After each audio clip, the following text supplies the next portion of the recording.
Okay.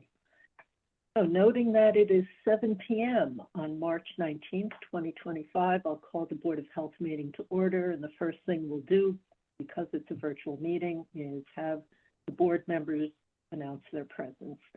So Daryl Beardsley present. Steve Constantine present. Julie Dreyfus present. Diana Hook present. And we have 3 hearings scheduled and then a discussion on another topic. And I am not aware of any items that came in less than 48 hours in advance of this meeting that need to be added to the agenda. Is anyone else aware of any emergencies? Okay, hearing none. We did have someone, this first guest to join, who is for 21 Ivy Lane. Is that correct, Mark? Yeah, yes, that is correct. Sorry about that. And Okay. her engineer designer is Eric Dickinson. We're thinking he might be here in between the hearings, but he has not yet joined us. At the same time, I can help present. Eric Dickinson and I did review this plan, and it's for an emergency well. They're lacking a good water supply. So they've asked to, we talked, I think about 3 weeks ago, I think, Kara, when you first called. And they have since, I told them what they needed to do. They just happened to submit the plan very close to our meeting, so it could be on the agenda versus the board ratifying my decision. But I am going to recommend to the board that the new well location be approved, and also it would be conditional to the existing well being decommissioned and meeting all our requirements. There will be a need to do quality and quantity testing, and that can be done after the well's drilled. So with that said, there are notes on the top of the plan, top right, that indicate distance requirements. They are 50 feet off the property line also as required, but there's your notes noting septic systems within the area and the existing conditions. So as I noted, Eric and I did go over this plan when he brought it in Monday, and I'm going to recommend approval to the board with that note of the existing well to be decommissioned.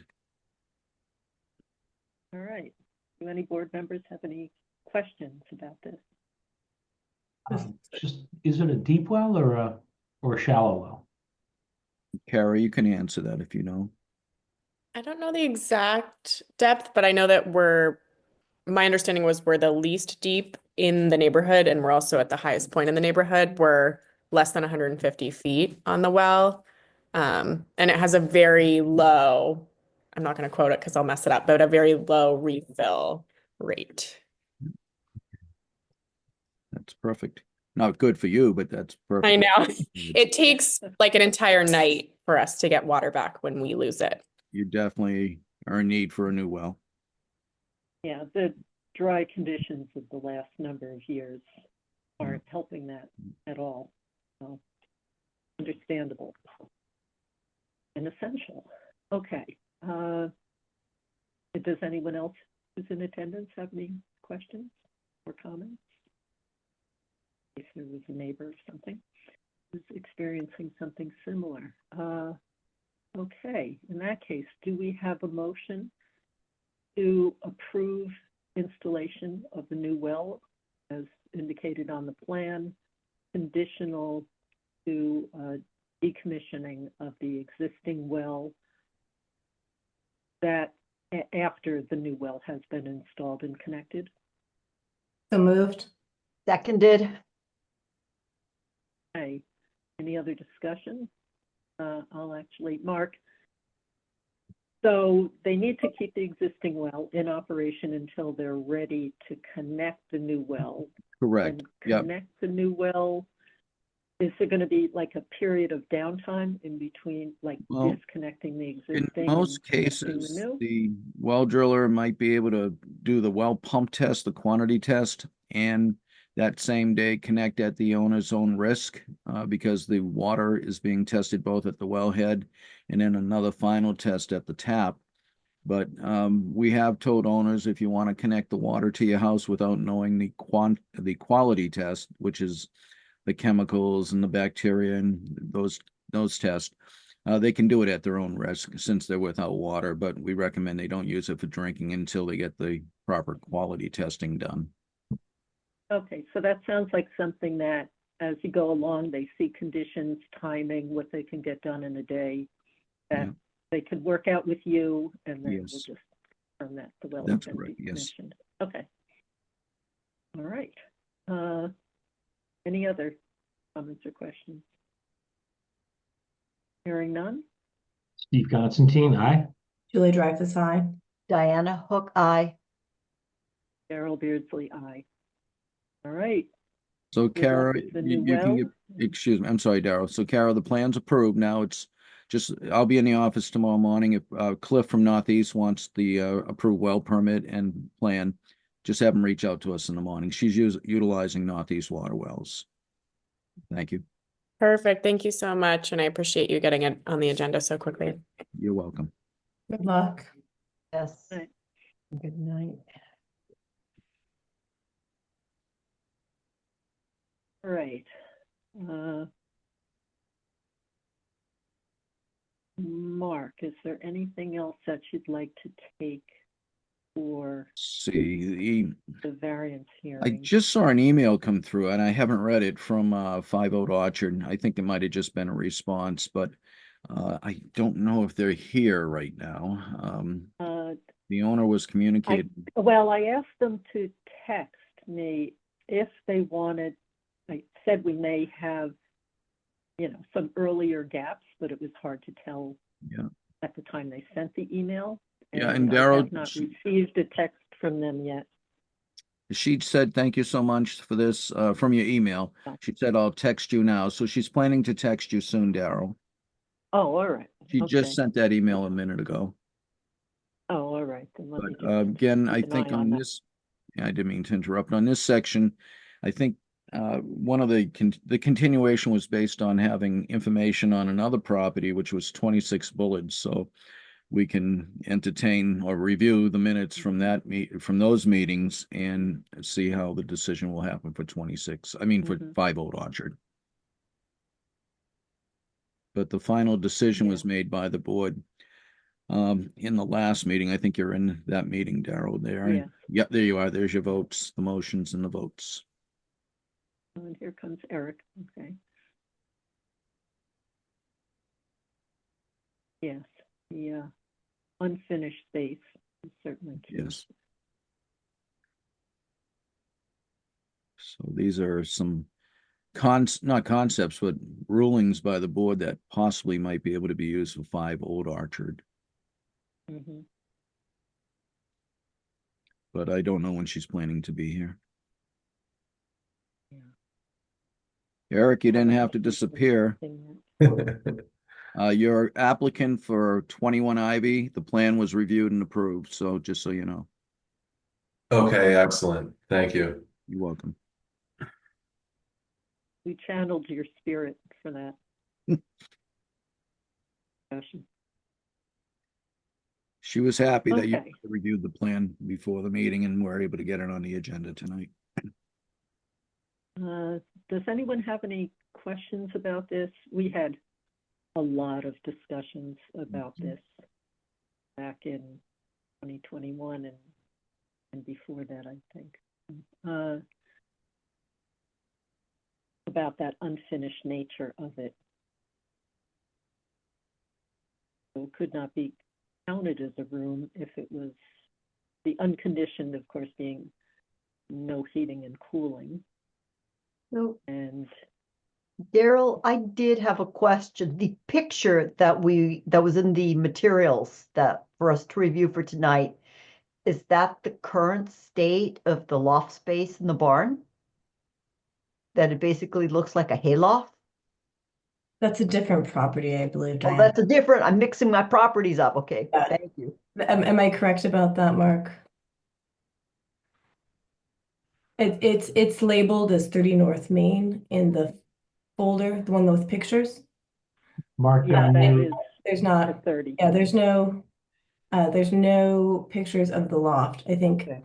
one of the things, I question how much we get into this before the homeowner is here.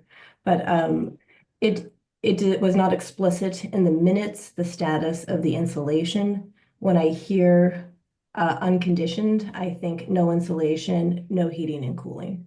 Is that what the board interpreted that as back in 2021?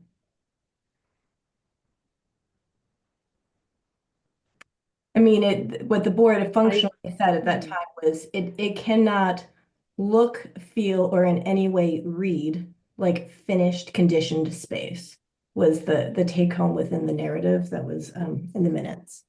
Yeah, and Yeah, Julie, I that's where our don't know challenge. that we prohibited insulation. Sometimes there's some codes, building codes, Thank you, Darrell. particularly for basements that require it. That's the bit of a gray area because there's a certain amount of Yeah, kind of basic weatherization to a structure, right? That is not part of finishing and conditioning. And that's what I don't understand how the board has historically looked at insulation. mhm.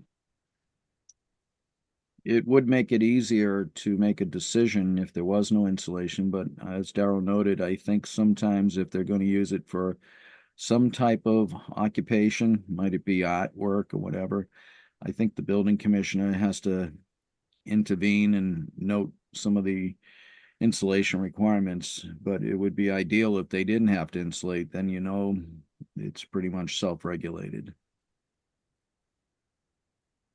Daryl, In let's a way, suggest, or just, go ahead, I'm sorry, go ahead. oh, I was gonna say, or just very energy efficient later on, if there was a way to finish it in the future.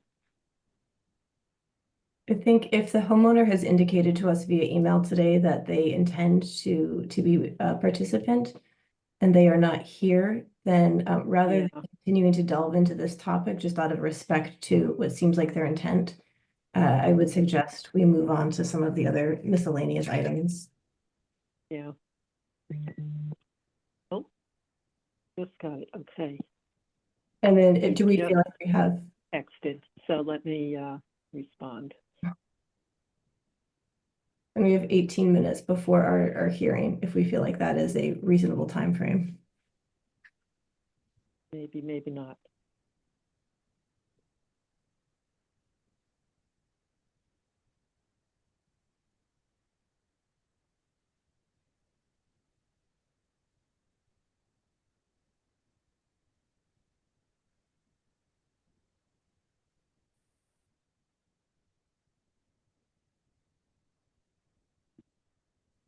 All right, I just sent the message to them. That'll take a moment to join. Yeah, the idea of this is not to discuss without them, but just to make sure the board had a chance to go over a few points.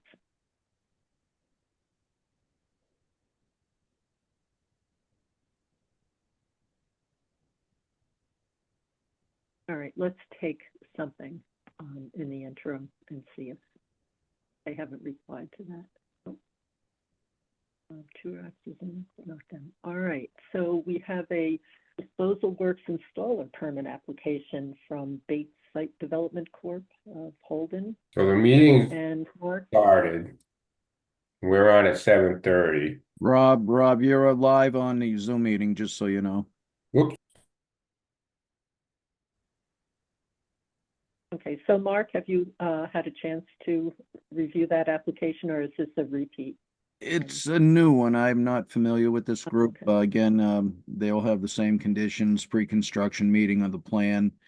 They may be doing like one house and they'll have to go through the process of learning our regulations and so forth. But I think Jean would have said if there were any troubles, she usually does a reference check, but I can double check with her tomorrow. But I would recommend it be that the Bates Site Development Corp be approved for Michael Bates, conditional to pre-construction meeting and review of our whatever we need to review at that point. Might it be the regulations and so forth and procedures. Okay. All right, so do we have a motion to that effect? So moved. Seconded. Any further discussion? Hearing none? Steve Constantine, aye. Julie Dreyfus, aye. Diana Hook, aye. Daryl Beardsley, aye. And then we have a food permit application for Jordan Brothers Seafood. This is a renewal. And so I'm assuming that the food inspector has authorized this renewal.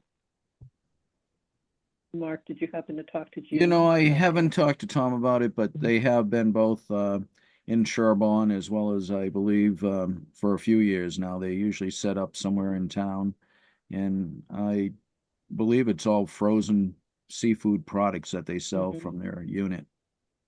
And I haven't And heard Tom say They've there's had it for a few years, yeah. yes. Yeah. Okay.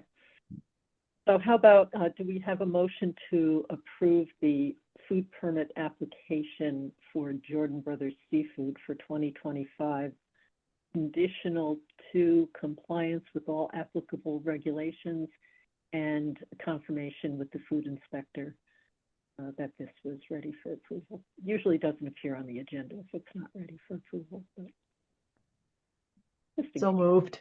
Seconded. Any further discussion? Hearing none? Steve Constantine, aye. Julie Dreyfus, aye. Diana Hook, aye. And Daryl Beardsley, aye. So I just got a text back that the folks for 5 Old Orchard will try to join in a minute. They're just signing on.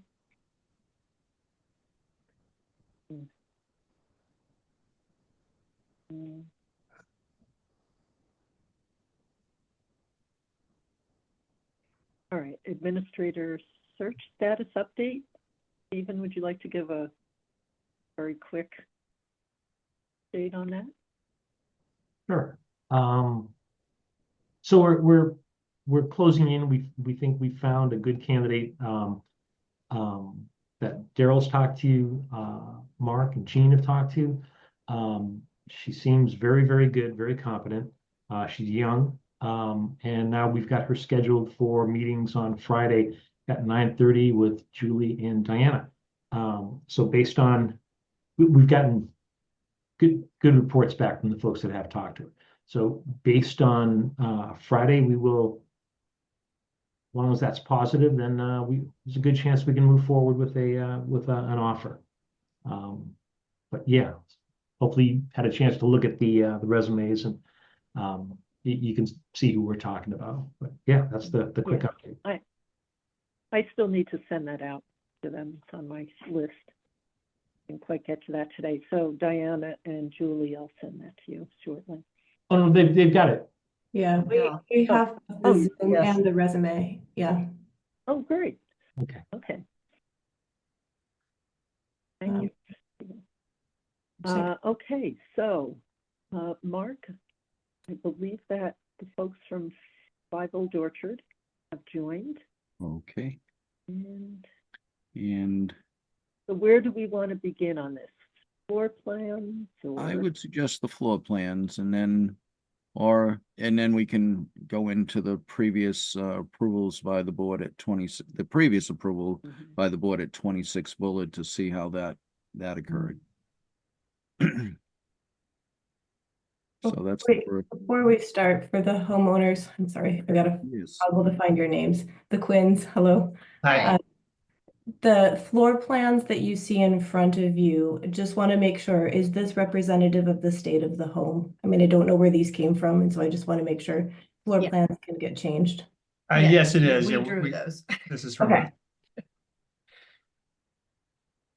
Go ahead, Mark. I'm sorry to interrupt. No, and then you'll see on the first floor, there's a dining room, the living room, the den. I presume you may be in your den right now? We're in the little office. Yeah. Oh, in the office, okay. So 1, 2, I count 1, 2, 3, 4, 5 rooms on the first floor. Mhm. And this is the second floor with the 3 bedrooms. So now we're up to 8 rooms. And again, this house, we don't know the design flow because it's an older system. That is very common when systems were put in many years ago. They didn't really design for the flow that would be coming from the dwelling. But that is very common for an older system, so it's the unknown, but the known is that it's an existing 3-bedroom with a total of 8 rooms. And the status of the basement, It's unfinished, unconditioned. the entire basement? I mean, there's a vent coming from off the furnace in one room, but it's unfinished. So and I don't have it in front of me, but you guys recently bought this house, and so it's littered all over the real estate sites, like all homes. And in the description of this home and the pictures, it shows a part of the basement finished. There's tile on the floor, but it's not conditioned space. There's no, There's like a vent that blows into it from crawl space that's under the living room. that's right. It's open crawl space. There's just an air vent. So it's Tile floor, there's no cooling source. And I think in the listing, from what I remember, it says partial. partial, right?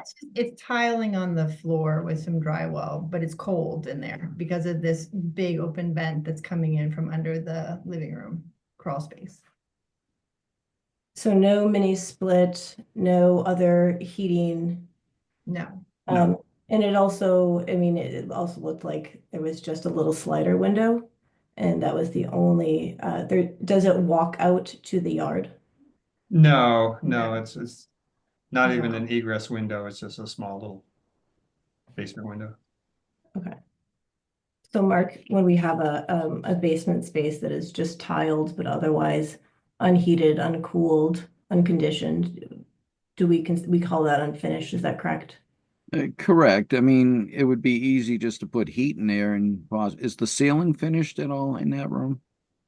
It is in that room, yes. Yeah, so that would be easy just to heat up, and that may need to be considered as a deed recorded room, I think, if it's there like that. It's not that you might want to put a heater in there, but someone else could put an electric heater in there or some other form of heat, and it could act as a room. So if it's the way you bought it, it's not your intention, I know, but at the same time, you can see how they get marketed when the real estate market goes to market it. So a room like that, if the board decides on the barn, they may have to consider doing a deed recording indicating that's not to be included in the room count for the house. Yeah, so I was thinking the same thing because our basement is completely unfinished, concrete floor, open joists, so far from it, but being below ground, it may not be conditioned, but it's reasonably comfortable and okay to be in that space doing laundry and other things. So yeah, I agree with you that a deed recording would be the wise way to go and consistent, because the earth is acting as significant insulation in that case. Okay. So let's see. So now, And would people like to go to the meeting minutes of the past, or you've had a chance to read that and we can just discuss since we have 6 minutes? I mean, we can all come back to this discussion. Darrow, do we want after to? be able to. Do we want to Excuse ask me? if the, I can't remember, it might have already been noted, but in the barn space, is there a plan? And second, will that be insulated? Is I think a question that came up. Are you asking that question to us right now? Yeah, if you know, yeah, I mean, if that's okay, Darrow, I'd like to ask that question. Yes, yes. So, yeah, I think how we landed on that last week or 2 weeks ago, that the ceiling would remain unfinished, that we would do the floors and the walls so that it would continue to remain an unconditioned space, and not doing anything to the ceiling would help it remain unconditioned, or anything to the above space that the stairs go up. Okay, thank you. I thought you had mentioned that, but I just wanted to remember what you had said. So thank you. Sure. Is the bottom, I forget, is the bottom part of the barn used for vehicles? It's not. I mean, I suppose it could be, but we don't have any vehicles in it. There's nothing, Okay. no. Okay, that'd be a question for the building inspector, because spaces that are intended for, I want to say occupancy, more than just a storage space or something that operates more like a shed storage area for things in a garage, would need to have a different kind of insulation and doors and other controls to prevent any exhaust from vehicles that might be driven into the space below, separated from the living space. Yeah, I think when I spoke with Chris about that, we made it clear that it was not going to be used for vehicles. Okay. Yeah. And there's no living space in that building now, so. Mm-hmm. Okay. I mean, but what you're proposing is a space that is sort of living. It may not be year round, but Yeah, like an art it is studio going to be a kind of space space. studios, yeah. Yeah.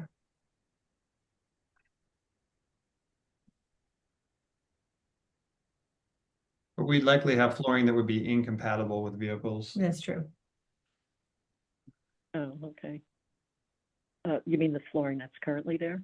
No, the flooring that we'd like to put in, a floating bamboo floor.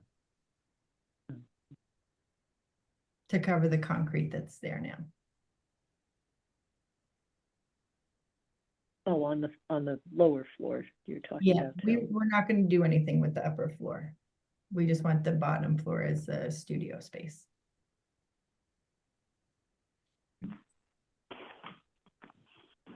So in the barn, you're going to have, the first level is going to be studio space. Correct. And is the second floor going to be the painting area? No, just the first floor. Oh, so it's just okay. I Just the- thought you were doing the second floor for the No. art studio and dance. No, just Okay, thank you. That helps. first floor, yeah. And I think at our last meeting, we had a question about circling back on the communication with the building inspector regarding insulation for the walls. If someone could clarify kind of where that stands, what he had communicated, I think I was a little unclear about that. Do you want us to answer that question? If Mark doesn't know the answer, then yes. Okay, Mark, do you know that answer? No, go ahead. You're more involved with it than I am, so go right ahead. So when we just wanted just the basic finishings to make it more aesthetically comfortable, mostly, we started to answer the questions on the application that Chris had sent back. And we said that we wanted to do drywall in a certain kind of insulation. And then he thought we wanted to condition it. So he was saying we needed to do a completely different higher level to meet the stretch code insulation and do the ceiling and all. And that's when we started to get really confused because we weren't trying to do it as a conditioned space. And then that's when it got brought to the Board of Health as the conditioned space and then needing because of our septic. So that's where the whole thing got kind of confused again. So through the conversations with Chris, he was saying you can go back and just, if you only do the U15 insulation, it's not going to be, it won't meet code. So you wouldn't be able to permit it as a conditioned space. So our preference would be just to put in R15 bat insulation in the walls. Oh, sorry. Just to, R15. create a little buffer there while we're in there to maintain cover.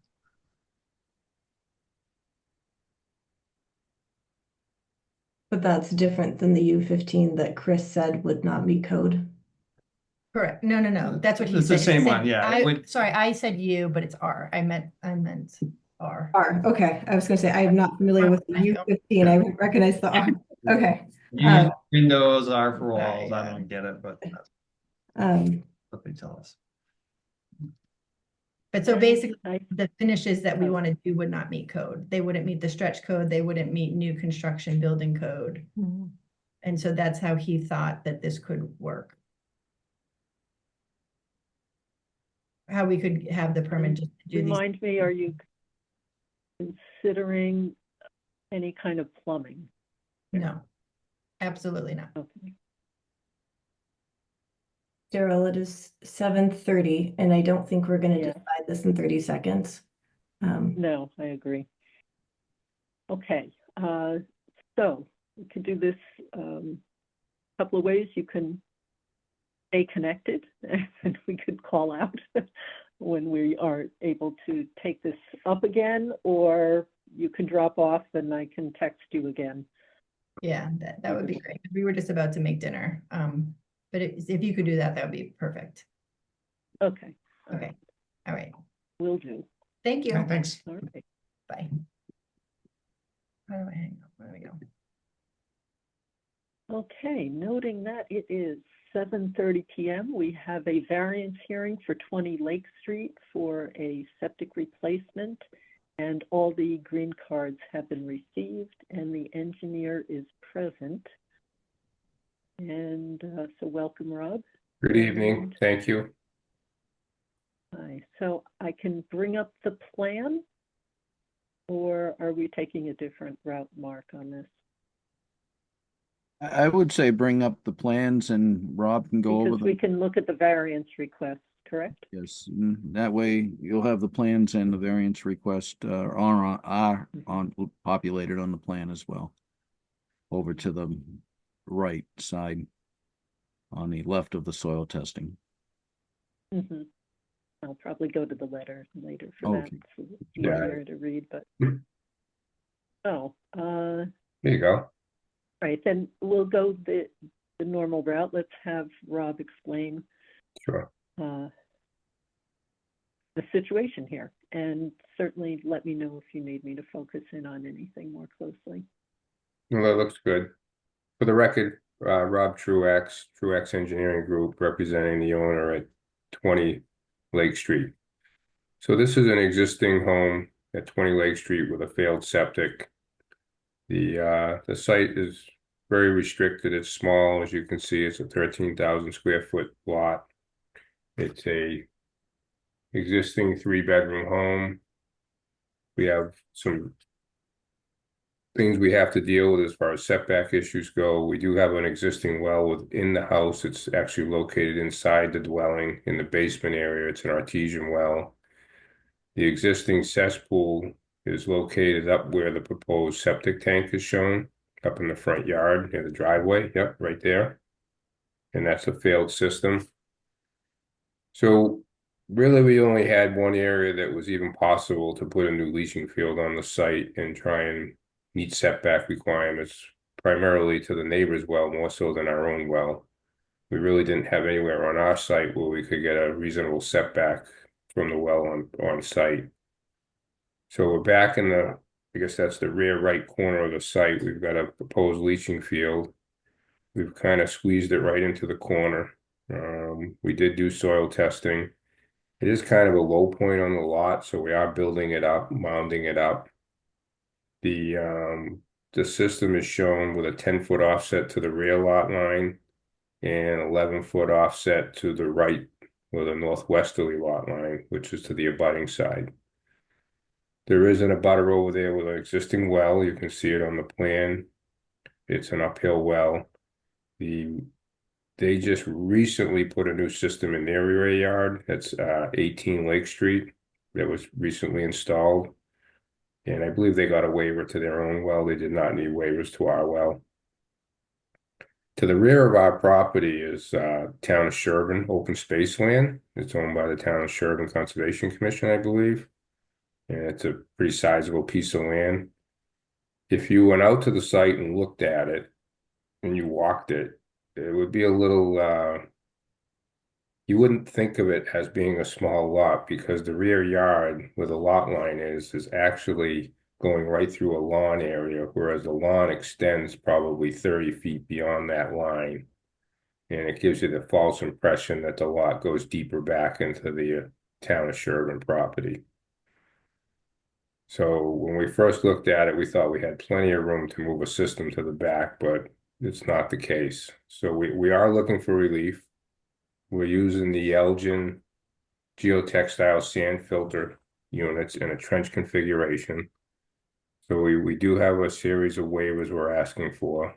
We've configured this what we think is in the best spot for everyone. We were able to maintain just over 100 feet to the neighboring well. So we didn't have to ask for a Title V waiver. We are only maintaining 59 feet to our existing well, which is in the basement area. I would say that the existing cesspool is closer to the neighbor's well than what we're proposing. It was less than 100 feet from there to the neighbor's well, so we are providing a greater degree of protection for that well than what exists today by putting a new system in and getting a little more distance from that well. I'm trying to think what were the other waivers. And I think that's pretty much it. The biggest constraint we had were the wells in the area and distance to lot lines and trying to fit something in there. We had pretty decent perk tests. The soils were pretty decent in the area. But we were restricted by all those setbacks. So I think we've put it in the best place we possibly could. We really didn't have any alternatives. So with that, I can answer any questions you might have. Okay, clearly a complicated site Difficult. because that's quite small, really. For in Sherborn and for siting a home, a well, although those are co-located, which we rarely see, but we have some others in town like that. And septic. So, does anyone? I mean, we have kind of an issue about the nitrogen loading on a property this small. Given that it's a cesspool, and my recollection of the home is that it's fairly old, so I think it's been there for quite some time. Mark, is that what you That's found? true, and I did reach out to DEP. The lot area is 13,000 square feet, so you need 10,000 square feet per bedroom. So it really is a very small lot. And in discussion with Claire Golden at the DEP, she said, well, you need to look at your previous standing operating procedures. And in the past, and I'm not for sure, Rob and I talked about this whole situation, the nitrogen loading.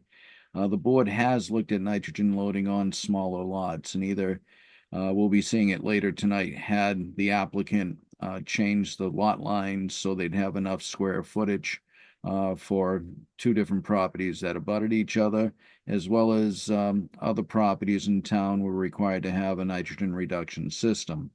But as Claire noted, and Rob and I talked about it too, it's dependent on the board's previous decisions and standard operating procedures. Within Title V, the nitrogen loading is worded that it says for new construction. That includes any additional design flow. Rob was careful not to design for more than the existing 3 bedrooms, but it will put a damper on the house for any additions. But at the same time, the board will need to make a decision, and I was planning to recommend the waivers be approved tonight, but suggest at the next meeting, give the board time or our staff time to review past historical reviews on when nitrogen reduction was required. But it is a very tiny lot. As Rob said, you wouldn't know when you walk out there because there's so much land around it. But I don't believe, Rob, they can purchase that because that's the town of Sherborn land. Down in Sherborn land, correct. Thank you. They may be able to get, I was thinking, but again, I can't speak for the town whether they would want to have a limitation on that land because I don't know the conditions by which it was set up as conservation land. Someone may have donated it and may have put on some For them to give rules us an easement of associated. the only thing is, Madam Chair, if they were to give us an easement of any sort, that would have to go through town meeting. I can't just grant Right. permission for that. Right. I It would would take speak time a and little on effort the and- nitrogen loading, you know, I've come across this in every community I work in. And nobody's ever required nitrogen removal for an upgraded system. If you had a 3-bedroom house or a 4-bedroom house, and you were on a lot that was less than the required for the 10,000 square feet, it's never been required to put in nitrogen removal. And it's pretty clear in Title V, it does say that nitrogen removal is for new construction. So these are existing homes, and these people are already burdened with the issue of putting in a $30,000 or $40,000 system. And we are using new technology. So we are using the Elgin sand filter, which provides, as we know, greater degree of protection because it's been approved to go smaller and closer to groundwater. So I do recall about a year and 3 months ago, it was December of 23, I had a similar situation on Farm Street, 26 Farm, which was a 3-bedroom house on a 22,000 square foot lot. And it was not required that we put in any nitrogen removal. It didn't even come up in discussion. That was the last one I did with such a small lot in Sherborn. I mean, these things, if you require something like that, these homeowners are going to have to expend an extra $15,000 plus or minus to put a nitrogen removal system in. So they're going to be burdened with additional costs on top of the costs that they're already having to deal with for this new system. So I just want to add that for your thoughts. Understood. Yes. And my recollection is that we've had other locations where they were replacement systems that did include it. So we just need to take a look at the 26 Farm and see what happened with that. I don't recall that one offhand. So that's something that we need to verify from our records.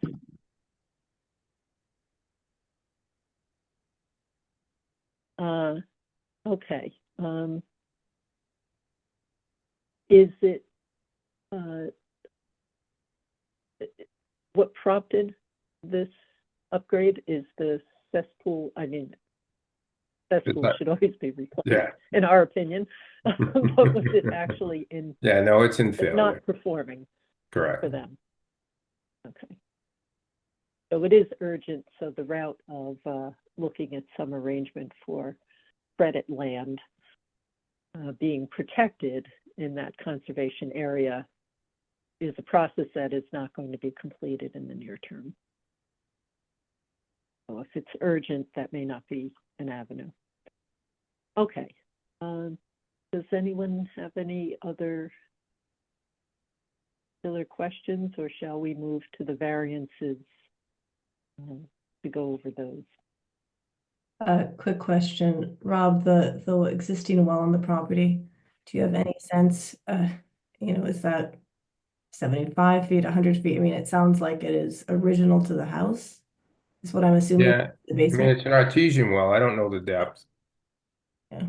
I mean, she hasn't had any issues with it or any, bacteria from her cesspool from it. So I think, and she probably has about the same distance, maybe a little less from the cesspool to the existing well. And the cesspool is uphill from the well. This one, the cesspool, I mean, the well is downhill from the cesspool, whereas this one, the well is uphill from the new system. So that might help in some sense if put your mind at ease a little bit. Oh, it would very much help. I'm curious about the well. I don't disagree with that. It's not a shallow well. It's not a dug well. That was my biggest concern. Yeah, it's not a dug well. And, yeah. Although if they're getting enough water, yeah, a shallow dug well would not necessarily be bad because it wouldn't be subject to. So I think, Mark, correct me if I'm wrong, but I think my understanding is in granting a variance for a well that's less than 100, we have to do testing annually, correct? When you go to sell the house, you'll need to do the testing per the Title V testing requirements and Title V inspection requirements when you go to sell a house. What about down the road? Like these people move in, the system hasn't been operating that long. What about 5 years from now? That's correct. So when they move in and sell the house, indeed, they'll have to do water testing per the Title V inspection process. And then what about like further down the road, every year or every couple of years, they don't have to do anything? I don't believe so. I think we don't have a requirement. Okay. But they could certainly do that if they want to double check what the potential impacts are.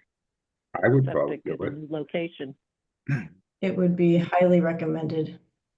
Just a quick question. I'm very curious. How in the world did they drill a well inside a house? That's it. I have no idea. Oh, you don't know? Okay. I thought you might have known. Okay. They Thank might you. have drilled it and built around it Okay. Okay. back in the day. The house, it's got some walls back there. They could have been add-ons. The well could have been there and they added on to the house. It's an old That's- house. It was just curiosity more than anything. Yeah. She's been there over 30 years. Let's see. Gerald, Thank you. before we go to the variances, and I recognize we're coming up on our next hearing, we should see if there are any abutters present with questions, given that there is a variance to their well. So I know that we have a few folks that were let in. Are there any abutters to this property who have any questions about what we've been discussing thus far?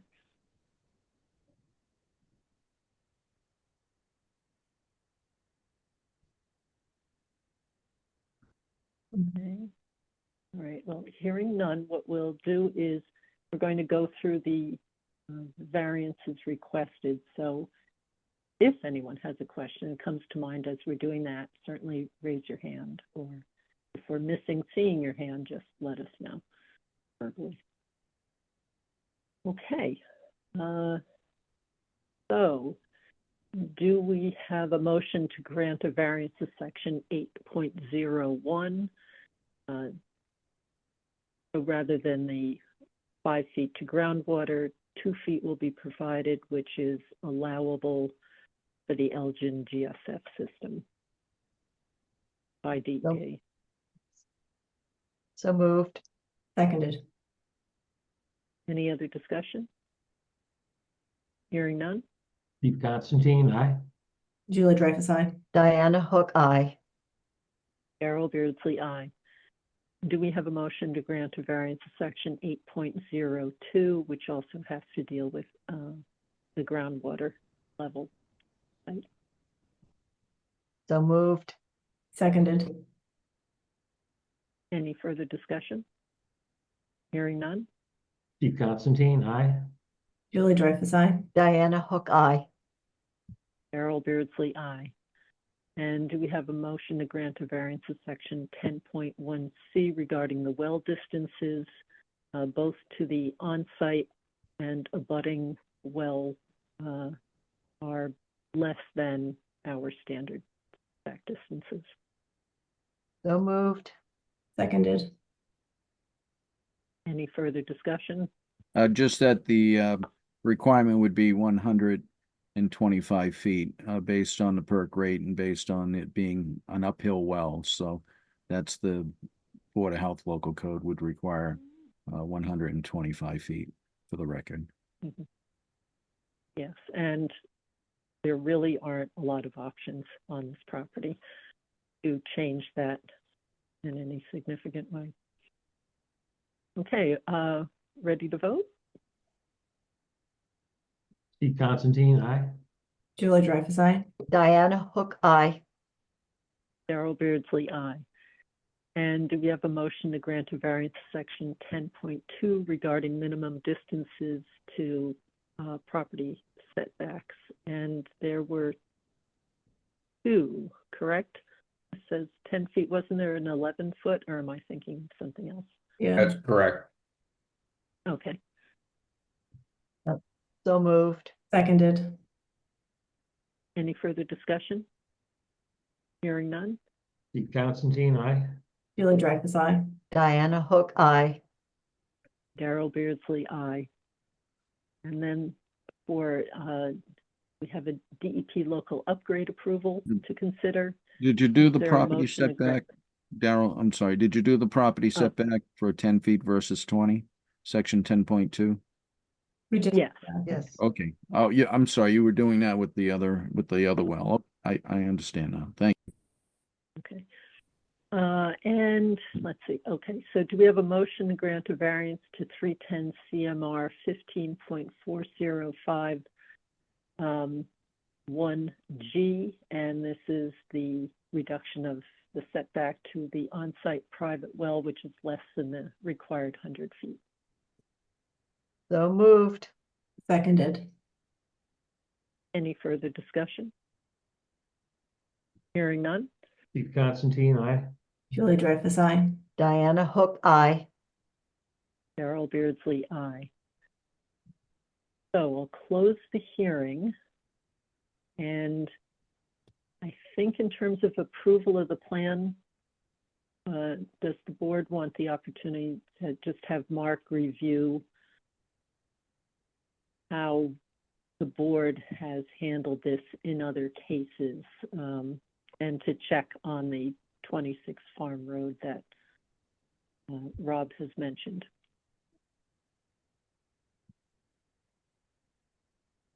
Yeah, I would certainly like to confirm that. I'm certainly concerned about the nitrogen loading at this site, but if that within a remedial use system that has not been the standard that we've applied, then we should be consistent. Recognizing that they have a cesspool in failure uphill to their well, not that far away. I am conscientious of the timing of this. And, you know, our next meeting is April 9th. One of the things, Daryl, procedurally, I wonder if we should have a conditional approval and that we should conditionally approve this if in fact Mark confirms that that we have not required a nitrogen reducing system for remedial use using 26 Farm, to have the property right, as the example property. Just so that way these folks can get going. I know getting on the installers list early in the season makes a big difference in the timing of when you get a system in. And it sounds like these folks need a system fairly soon. So I'll just say two things. I don't want to limit it to 26 Farm because perhaps that was an oversight on the board's part. That's entirely possible. I'd like to check on a number of properties and see what the general approach was, just to confirm, because I recall a number of FAST, for example, that went in for replacement systems. And then the reason that Title V wouldn't automatically require that, and why DEP is recommending that we look to what our past practices are, is that we are in a nitrogen sensitive area, and so that it's appropriate, I think, that we take a look at what we've done, because for places that have a municipal water supply, it's less urgent, and do so. Use the nitrogen reducing technologies, and the minimum state requirements are supposed to be consider some financial aspects and the driver for incurring additional costs. That is correct, Darrell. And for areas supplied by municipal water supply, that certainly would be less compelling to pursue the extra expense. So, okay. So, Julie, would you like to make a motion then? Well, why don't I confirm with Rob, because what we're trying to do is speed something up to be potentially less than 3 weeks. But if Rob comes back, or if Mark comes back and says, no, it really looks like the basic standard, and there was an exception, has been to require nitrogen removal, then, you know, then we're at a different point. So, we'll let Mark do his homework.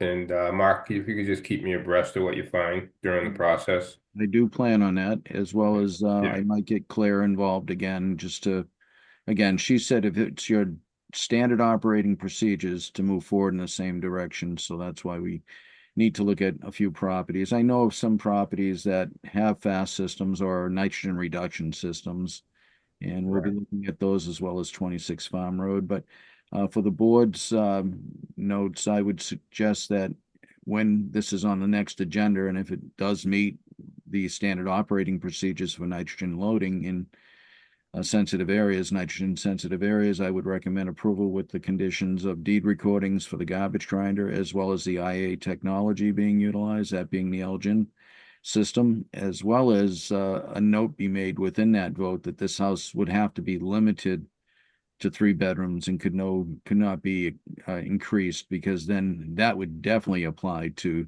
no misunderstandings. That would apply to Title V completely, because any design flow that's added is considered new construction. Correct. I would agree. At least the homeowners know we're moving forward. It's just a matter of, do you need to put a nitrogen reduction system in? And that's the question.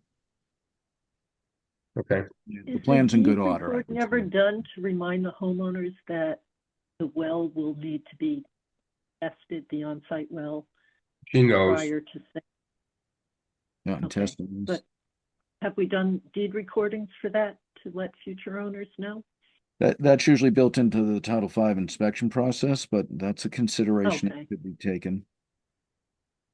Okay, but we haven't done that. I didn't remember ever doing that before. I think this may be one of the smallest lots that we've worked with so far, in respect to land use, land amount, the amount of land. So I'm sorry. So my point, and I recognize we are late for our next hearing, and our apologies to the applicant and the engineer for that. Thank you for sticking with us. The only reason we would do a conditional approval is if the difference in, say, a week, might take Mark 2 weeks to be able to complete this, and then it would just bump it up a week. I'm not sure that is kind of the buffer area of which we're going to worry about in terms of the timing. It really kind of depends on how anxious the homeowners are. And I think that was really kind of my question, Rob, is if, No, I appreciate that. because otherwise it would be easier to Yeah. go to just the next meeting, which is 3 weeks away. Well, we've kind of held off. I was getting ready to put it out to bid, and then when this came up, I mean, these guys are all chomping at the bit to do work and get their spring schedule going, but this changes the bidding on this completely if it's nitrogen removal. Mhm. It's changes the whole. Yeah, it's a big change. Right. So I think we'll wait. You have what do you say, the 9th? Yeah, it's Yeah. a slightly our April schedule. Just a note, we usually do the first and third Wednesdays. April is different because we have one meeting for that month, and so it's actually the second Wednesday, the only exception of the year. Just so it doesn't completely throw you off, Rob. Yeah. That's fine. So let's put it on for the 9th, Yeah. and we'll work with Mark in the meantime, and I'm sure before that meeting we'll know which way the board's gonna go. Mhm. So Yeah. Okay, Mark, okay, thank you. all right. Thank you. okay, very much. thank you. Thank you. Thank you for your understanding. So you and Mark will be talking, I'm sure. I'm sure. All right. Thanks, Rob. All right, thank you. Have a good night. You too. Oh, actually, I have to continue this to Oh. a date and time certain, so. No, whereas it's I not a hearing approved for the, very- well, that's just for the plan review, I think, Madam Chair. Yeah. We don't need. Not a public hearing for the plan review, Yeah, just for the true, we've done the variances. variances, and Right. They wouldn't need to do any butter and notification. if they apply to the next system, then you're all set. And if they Yeah, the don't, next then one you doesn't need require a another variance variance. anyway, so, okay. All right, so we're all set, and we'll let you know when it's on for the next meeting. Okay, thank you. All right, thanks.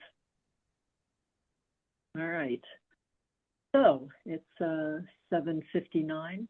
And again, apologies for the late start for 177 Maple Street for a septic replacement. Good evening, it's Eric Dickinson on behalf of the applicant. Would you like me to share or you share, Eric? I like to drive if it's all right. Yep, Okay, perfectly fine with me. okay. Take it away. Okay, Oh, and all the green cards were received for this project. We Okay, can great. open the hearing. so this is 177 Maple Street. This property is about 600 feet to the east Down Maple Street, if you were to turn off Western Avenue, there's a shared driveway with 2 homes on it, and this home is the furthest in the back.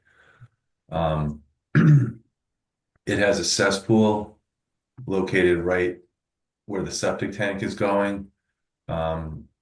We determined that during a Title V inspection. I was the soil evaluator that came out there, and we determined that it was in the groundwater and a failure. The well is on the other side of the house. It's about 60 feet to the southwest. The property slopes downward towards the stone farmer's wall here. The nearest well for the abutter is pretty far away. It's over 200 or 300 feet. Given the slope of the land and the well buffer, the 125-foot well buffer, I tested in this area along the stone wall. The test pits were pretty consistent. It was we hit a lot of boulders, and the groundwater was pretty high. The highest was I think 18 inches. So it will be a filled system. It'll actually make a better yard for the homeowner. It's going to be an Elgin. They're Elgin trenches with the D box in the middle. It's split to two trenches per side. The major constraint on this property was basically just the groundwater. To try to make the system work by gravity and not require additional retaining walls or tree clearing, I decided to go with an Elgin where we can go 2 feet to groundwater. There's no additional flow requested. It's going to stay as a 3-bedroom. There's no garbage grinder. They're not planning on installing one. And then there's an effluent filter for the septic tank. The system is going to be in an area that's 1.5 feet above the net. What does it say? To allow the SAS to be in an area with 1.5 feet of natural grade above the high groundwater versus 5 feet. Like I said, we found groundwater at 18 inches. So that is a variance that we're requesting. And the last variance is a state variance. It's upgrade approval based on the soil test pits. The groundwater was too high to have over a foot relief between the inlet of the septic tank or the outlet and the high groundwater. Therefore, we're proposing that all the pipes, covers, and connections are all sealed and watertight. The only way you could get away from that would be to raise the plumbing in the house, and we couldn't do that. That's about it for this one. This isn't as complicated of a property. Do you have any questions?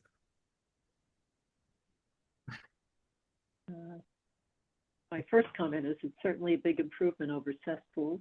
So, Yes. And in an area with such shallow depth to groundwater. Yes. This, I think, will be an enormous improvement.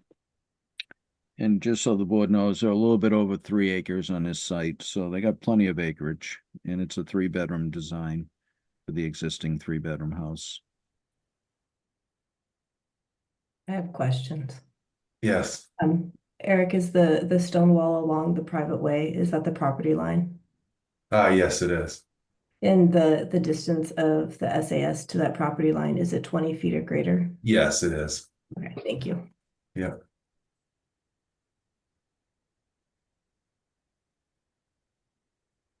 Anyone else? Are there any abutters present who have any questions or comments?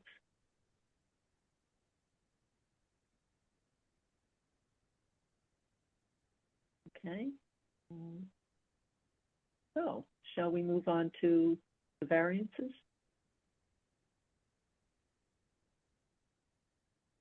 And Eric, either you can share the letter for the variances or I can bring that up, either way. Yeah, if you could, please. I don't.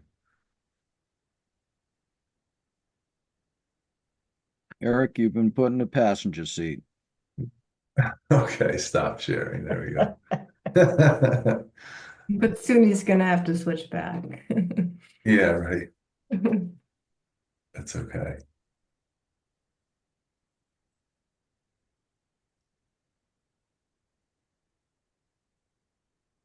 So, do Thank we you. have a motion? To grant a variance to section 8.01, which has to do with the naturally occurring depth to groundwater on the property. And Eric has explained the accommodations that have been made for that. So Yes. moved. Seconded. Any further discussion? Hearing none. Keith Constantine, aye. Julie Dreyfus, aye. Diana Hook, aye. Carol Beardsley, aye. And do we have a motion to grant a variance to section 8.02, again relating to the shallow depth to groundwater naturally occurring at the site? So moved. Seconded. Any further discussion? Hearing none. Keith Constantine, aye. Julie Dreyfus, aye. Diana Hook, aye. Carol Beardsley, aye. And there's a need for a Title V local upgrade approval. So do we have a motion to grant a variance to section 15.4051 I or J? That's a J, I believe. Yeah, it looks Yeah. like a J, just to Jay. be sure. Okay, and again, Eric has explained what has the reasons for this approval being needed and what's been done to address it. So moved. Seconded. Any further discussion? Hearing none. Keith Constantine, aye. Julie Dreyfus, aye. Diana Hook, aye. Carol Beardsley, aye. So I will close the hearing. And Mark, are the plans ready for approval? Yes, they are ready for approval, conditional to two deed recordings, one prohibiting the use of a garbage grinder and the other one for the allowance with the use of an alternative technology, which is the Elgin, in this case, the B43 units. Thank you.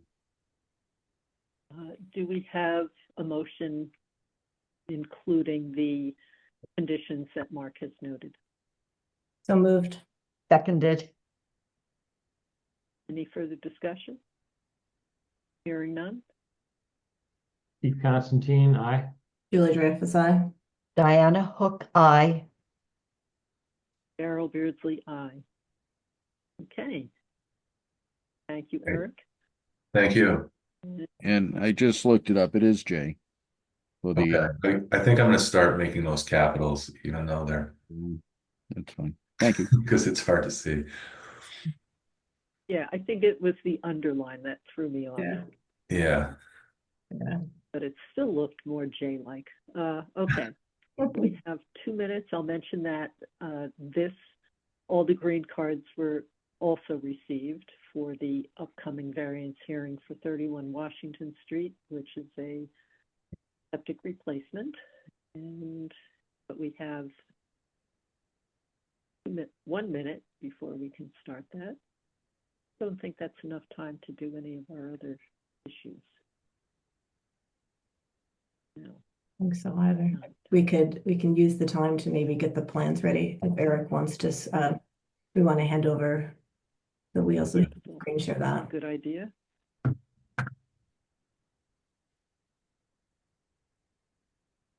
Okay, Eric. Okay. That would be this one. There we go.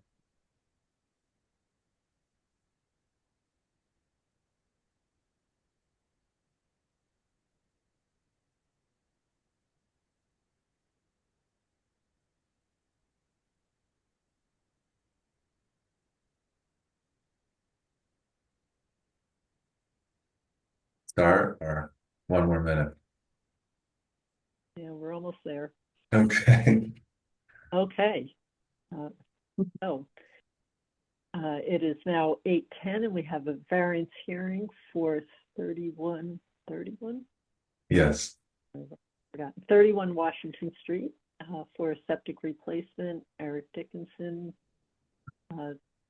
system designer, is here, and I'll let you explain the circumstances prompting the need for the variances. Okay, thank you.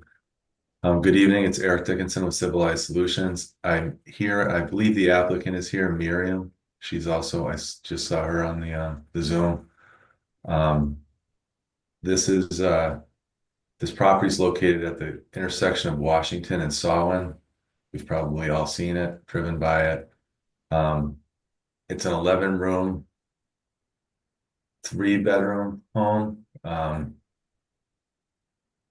It has an existing cesspool right in this area with a leach line that we discovered coming off of it when we were doing the testing. It was probably put in illegally at some time. The existing well is uphill. It's in the back of the property on Sawin. The other well that's in proximity to this system and the proposed system is 21 Sawin Drive. That would be on the southern side of the street. There is a wetland system down towards the intersection. I believe there's a pipe that flows over to the pond at the farm. Given the slope of this property, I did my testing down at the intersection. I looked at the wetlands as the sacrificial lamb over the wells. I did not have the survey at the time, so I did not know the well radiuses. I did 3 test pits. As you can see, 2 of them are not in the system. It was discovered, like I said, after the fact, when the surveyors located the wells, that they were outside the proposed system within the well radiuses. Again, I used an Elgin system. It's going to be, they're stepped trenches because of the slope to try to limit the fill and the wall at the end of the system. The variances, like I said, it's just they're pretty straightforward. To allow 1 test pit within the proposed soil absorption system versus 3. These were all consistent. They all had redox at about 30 inches, and it was all the sandy loam type material. Even though with sandy loam, the percolation rates were pretty good. I think a lot of this is driven by the drought we had this past summer. We had a 14-minute per inch in a sandy loam, which is it's not real common. So that's the first variance, to only use the 1 test pit in the Elgins. The second variance is to allow the soil absorption system to be installed 2 feet above the seasonal high groundwater versus 5 feet.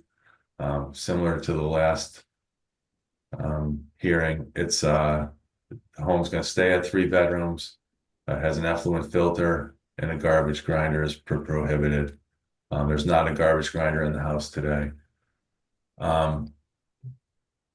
The third variance is to allow the soil absorption system to be less than 5 feet below, natural grade. Like I said, we encountered redox in the 3 test pits at 30 inches, so 2.5 feet below grade. And the last variance was to allow the soil absorption system to be located 17.8 feet versus 20 feet from the adjacent property lines. I tried to stay outside of the buffers, and I should have included in that description, there's a couple of nice trees right here. There's a street trees, there's a 24-inch maple, and I actually think they're both maples. By pushing it a little further towards the Sawin Street property line, I'm able to save those trees and maintain the setbacks to both wells, the abutter and the on-site well. There will be a deed restriction on this, limiting it to 3 bedrooms, and for a garbage disposal as well. No garbage disposal will be allowed. I guess at this point we can get into some discussion, because it is an 11-room house. I did a floor plan. I did a sketch of the floor plan of the upstairs, and the homeowner provided me with a plan of the downstairs. I think there was 7 rooms upstairs. When she bought this home 20 years ago, it was advertised as a 5-bedroom. The assessor has it as a 5-bedroom, but it was discovered, actually upon my first submittal that it's not, the rooms were converted to bedrooms or what have you illegally. There was no building permit specifying that they would be bedrooms. That's why I went back to a 3-bedroom design. The homeowner is here. Like I said, she might want to comment on this. I should also mention that it's only a 36,000 square foot lot, so it's only, if you use the nitrogen loading, 10,000 square feet per bedroom. It's only allowed to have 3 bedrooms based on the square footage of the lot. I'm not proposing any nitrogen reduction technology with a 3-bedroom because it does comply. If Marion wants to say anything, now would be a good time. Thanks, Motion. Eric. Yes. Thank you all for giving me this opportunity to come and speak. Never done this before, so this is a Yeah. first. So yeah, as Eric mentioned, bought this house in 2004 as a 5-bedroom. I think it was 11 room at that point. Never thought to ever question it, or I just assumed that that's what it was, and I've been paying taxes for the last 21 years as a 5-bedroom, so it comes as a rude awakening that it's now a 3-bedroom because when I go to sell it, it's going to be much harder to be able to try to figure out what the other 2 rooms are going to be now. And I will take a hit at that point if and when I do sell it. But I just wanted to understand as to how the taxes get resolved at that point, because as I mentioned, I've been paying for the last 21 years as a 5-bedroom house. So yeah. Unfortunately, I don't have an answer to that question, but we have been discussing. And you want, Daryl, I can give a We- little historical review of the minutes from 1988. Okay, in just about a half a minute. Sure, you bet.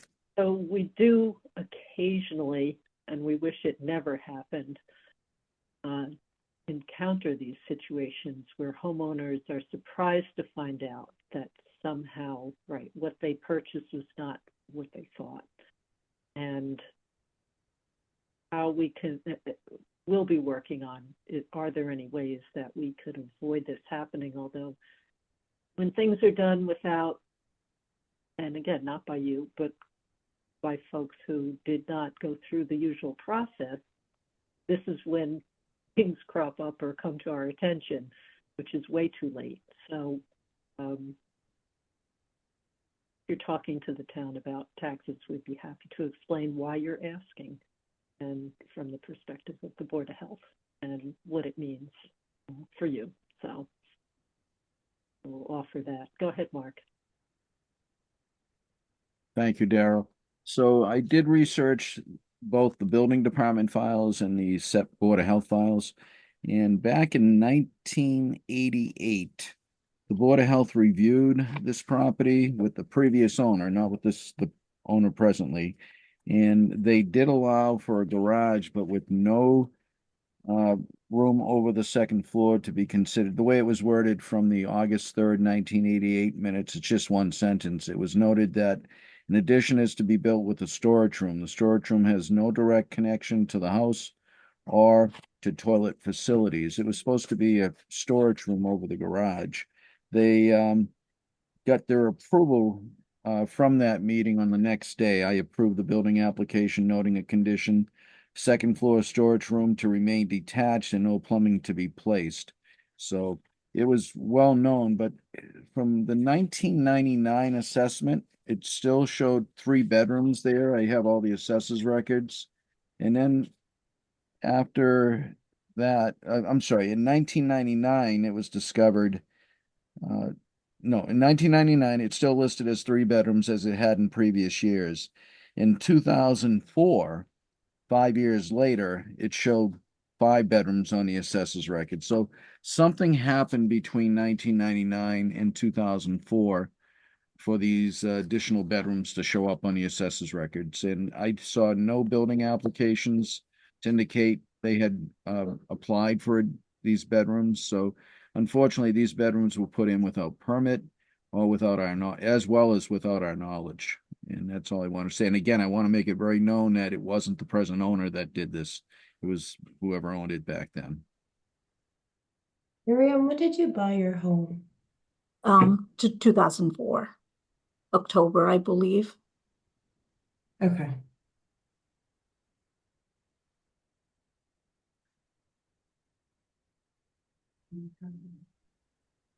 I pulled up the old real estate listing when she bought it, and it did actually say 5 bedrooms, 11 rooms.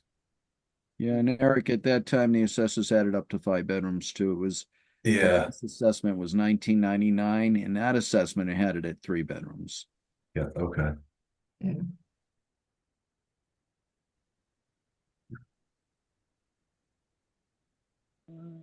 So,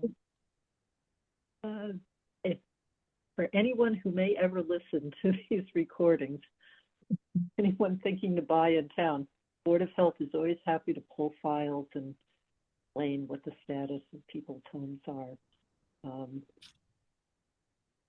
Again, sorry, Miriam, it's not so helpful for you at the moment, but again, it's very painful for us too to have to realize what people are going through with this kind of situation. Yeah. Perhaps, Eric, I think I have floor plans. Yes. Or you can show them if you'd like, either way. Let's see if I can find them. Mark, while Eric's looking for that in the 1988 minutes, because we didn't have those. Did it? It's just interesting because I feel like a little deja vu. Did the board explicitly require that it not be a finished condition space or make any reference to that? Within the minutes, I didn't see that, but Okay. when I look back at some notes, it was clearly noted that they wanted that to be just a storage room, but it didn't talk in any respects to it having insulation or finished. Yeah. It was not to be used as bedrooms, and that was very clearly noted This isn't right. when the board met with them back on August 3rd of 1988. Yeah. And in my out note, of curiosity, which part of that second floor was the garage area that was the storage? Is it where the master bedroom is or the other end? Eric, do you know which side where's the garage in respect to the bedrooms you're showing? Yeah, this is a plan that the realtor corrected. This isn't the right one, but it's the master bedroom is in the back of the house along Solomon. So the garage would be right here below the home office. Or What's yeah. below the master bedroom, Eric, if you don't mind? Let's see, I have to go to the first floor. That's okay. I don't know if I can rotate that. Great room, yeah. Sorry. There you go. Everybody, it's a great room. So there's 2 stairwells. There's a stairway that goes up in the living room, and there's another stairwell in the back of the house on the addition. Part of this doesn't quite is anybody else thinking this what is shown as the master seems to protrude out past the great room. Is it in fact cantilevered? I'm just trying to understand the juxtaposition of these floor plans. Is it just not to scale? Okay, Yeah, it's just it seems kind of wonky. Okay. I drew the second floor and the realtor did this first floor, so. Okay, that helps me to understand. Thank you. Okay, sorry. So, But if I go back to the second floor, this isn't really you come up the stairs and you go through a bedroom to another bedroom, which this isn't the right sketch. I'm trying to find the right one. There was 2 of them. that's He the correct. one that we have, so. I think you guys have the correct. Yeah. No, No, I it's have the this one, same thing, yeah. And I Okay. have a plan here showing from 1988 that when they were planning this addition, the only part that existed was the house from the square part of this plan on the lower right. So they must have added all that home office, master bedroom, and all that space back from 1999 onward, because they weren't allowed to. They were allowed to have storage in a garage, but not allowed to have those rooms. So I think the home office and master bedroom is labeled probably were created after the year 1999, because they weren't allowed to do that when the permit went through in 1988. Okay. And we have records on file if anyone needs those. So Eric, you're saying that you come up the stairwell. Oh, sorry. Yeah. I'm sorry. Let me Do go you, back. we can go to the first floor first, if that's fine for you. Okay. Yeah. Why don't we, since you have it up already? So just to confirm, the sunroom is unconditioned. There's no heat cooling in that space. There is electric heat.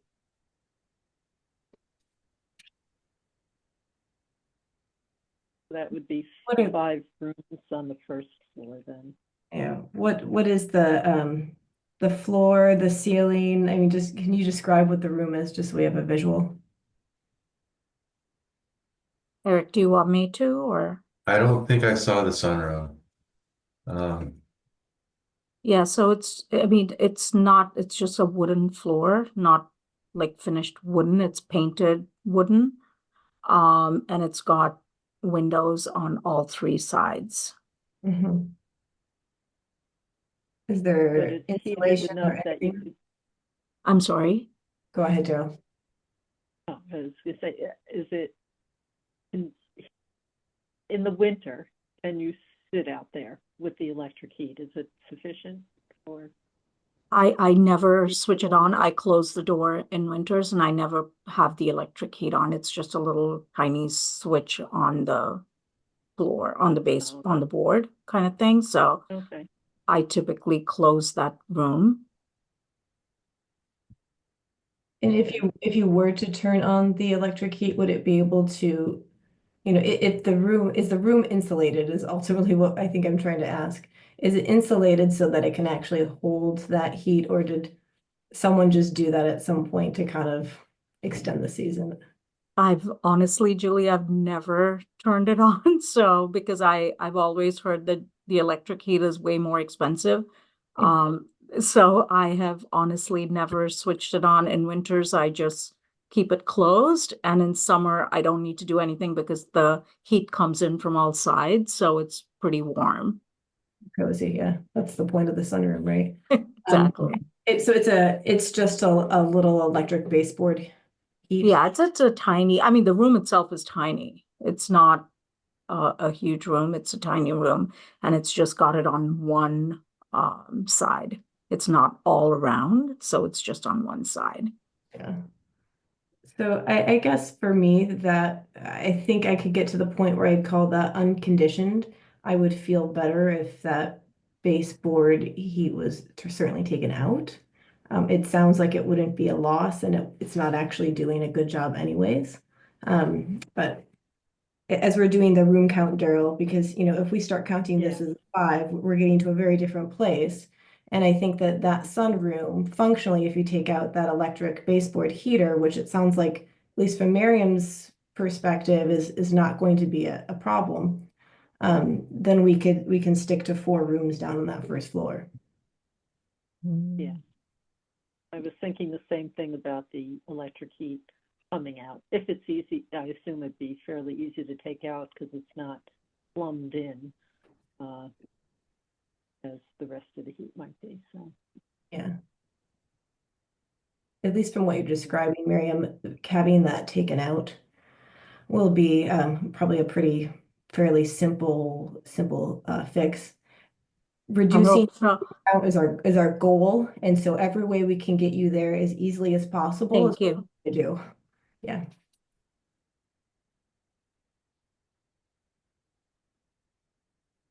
okay. So Erica, if we could go back to the second floor now. okay. plan. And just a note, the goal would be to get to 8 rooms because you're allowed 8 rooms on a replaced up-to-date 3-bedroom septic system. So that would be the goal.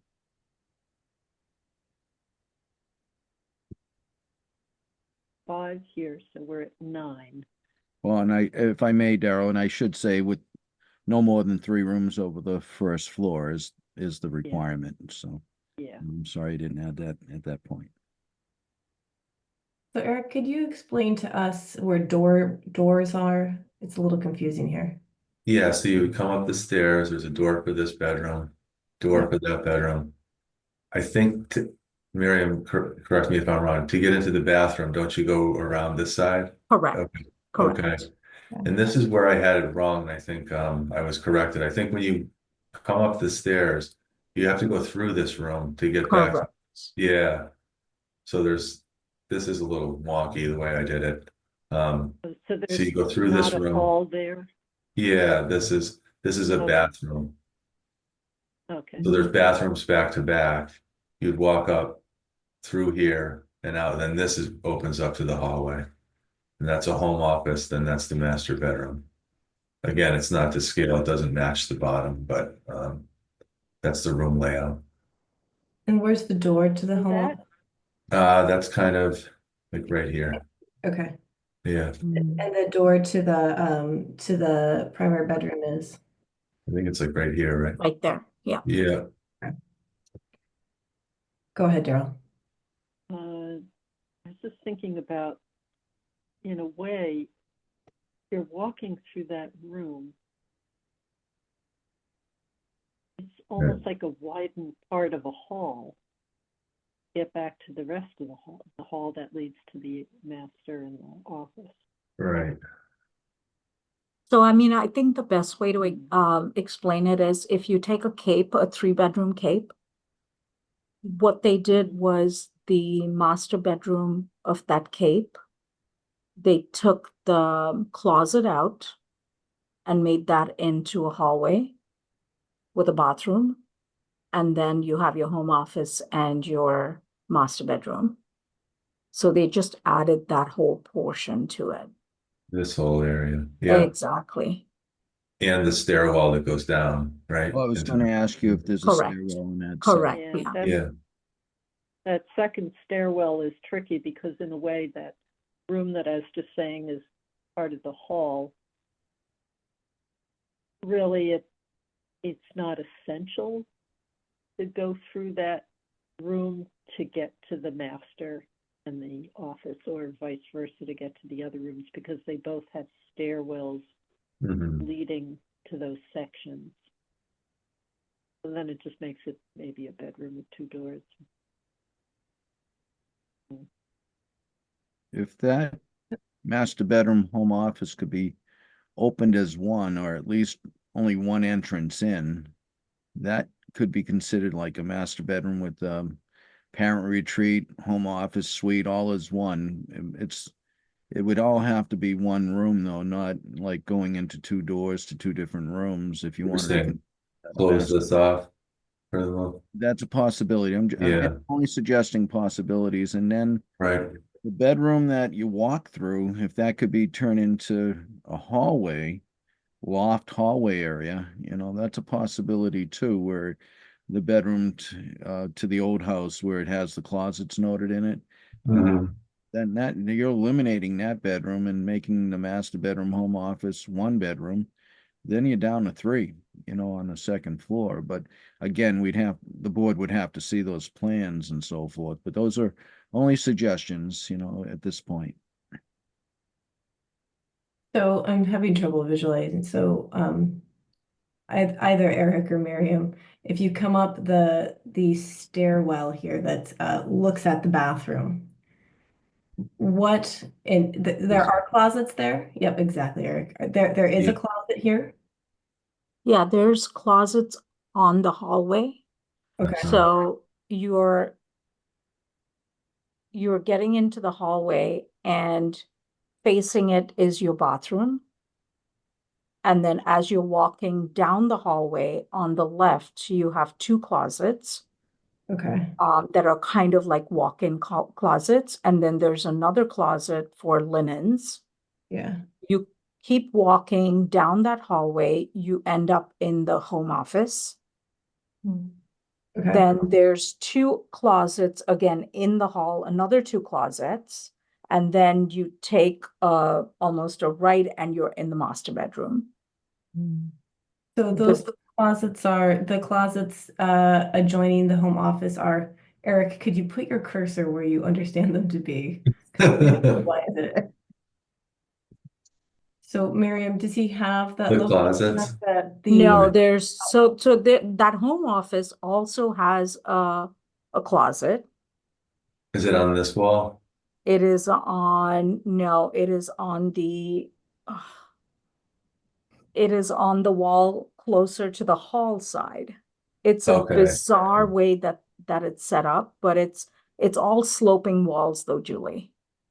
So there is a closet in the home office, and then you come out of the home office, and there's a landing area where you have, again, two closets that are, one is facing the home office, and then one is facing part of the bedroom, but then you have to again come out a little to get into the bedroom, the master bedroom.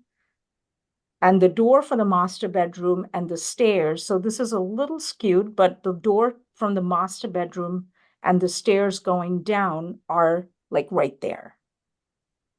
where his cursor is.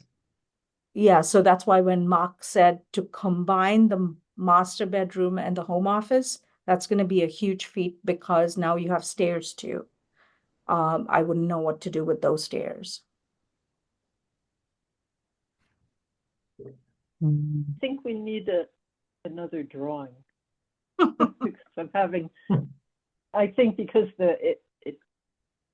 right, from what you just described, the stairs are in a different location. Yeah. Than what we're seeing. Yep.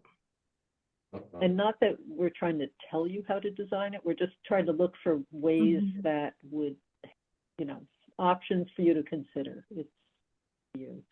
I mean, I think a 3D view of this might be helpful also. I don't know how to do it, but I think just do a video 3D view so you can literally click on it to see where you're moving around to be able to get a better idea as to how it sits. But yeah, I'm open to any suggestions at this point. I mean, we're pretty good at looking at plans, as long as they're to scale, so that when we say things, it's not completely infeasible. So, we'd be happy to do that. Yeah, that would help.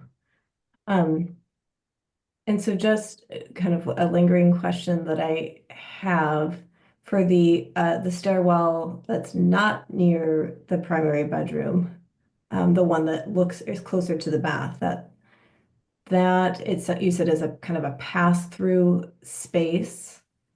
Again, I'm having trouble. Yeah, this wasn't correct. It Yeah. comes up and you go through like this. But so just so I have some understanding, to be able to, what would be involved, like how many walls or how much wall would need to come out to make that an open landing? Do you understand what I'm asking? Because it seems like you're describing it as it's functionally an open landing that someone just kind of tried to encase and put a couple doors in. And I'm wondering if it would be in fact an easy undo. But I'm not sure if I'm understanding it correctly. So does that make sense? It's exactly where your cursor is currently. Yeah. Does that question make sense, Miriam? And I don't know if you. Yeah, so that part is the original Cape portion of the house. Okay. So I'm not quite sure how to open that wall out and make it oh, sorry, Diana. I'm wondering, you're saying it's a retaining wall? I mean, one of those walls you're not supposed to knock down. I have no clue. Yeah. Right. And these two smaller bedrooms that as you come up that stairwell and you turn to the right, I have no idea the scale. Those two bedrooms, it appears that they have always been two separate spaces to the original house. Or do you think that that was a larger room that was divided? No, I think that was the original. So it was a bedroom cape as what I would think of it. And then you take the closet out of that master bedroom. So Eric, if you can move your cursor to that right there. So what they did was they took that closet out and they made it into a hall, and then they added the rest of the house to it. So this was the end of the house. Yeah. Yeah. Okay. And they took one bathroom and they made it two. One, one on this side, one on this. Are they both full baths? Yeah, I think. Yeah. Yeah. So there's 2.5 baths, Julie. On the second floor? No, two bathrooms two full on the second floor and a half on the main level. Yeah. That's helpful. Thank you. Okay. Yeah, these are about 10 by 12, I think. Something like that, I think. Yeah. Yeah. I guess I'm thinking there's some potential maybe to viewing the pass-through bedroom as a landing, an expanded landing, which we see in a variety of homes. People have a little bookcase and a chair there to read, or a TV set up or something. But it's essentially just part of the hall. And then the question is, still have to get, potentially that could eliminate that room. And it sounds like to some degree it is eliminated, or is it, would you classify it as something that gives privacy to someone for? No, it's not really, because there's two doors. Yeah. And it's not, it's like a walkthrough. If you don't use the other staircase, it's a walkthrough to the home office or the other bedroom. So it can be a little more not private in that sense because of the fact that it has those two doors coming in and out of it. And there's no closet in Make there. it a hall, it would, the doors would have to be removed, and not just leaving the hardware there ready to hang them up again. It would have to look like it was permanent change. I Be don't know. treated as a hall, but we have, I'm sorry, I'm not trying to be contrarian, I'm trying to be consistent. We have looked at second floor spaces and said that they, look like a bedroom. And if you have an opening that is the size of a door, and all someone has to do is add a door to create privacy, even though it's, I understand the ability for someone to walk through your room, or the need doesn't feel like privacy, but otherwise you could have a closed off space. I don't think that is consistent with how we've treated other spaces. If those doors didn't exist and there was no way to close that off for privacy, which is why I'm kind of trying to understand the wall structure. And it sounds like since it's original, it might be a lot harder. If that was just opened up, then that would certainly just make that what we've called a loft or a landing historically. But it sounds like that it's structurally that may not be the case.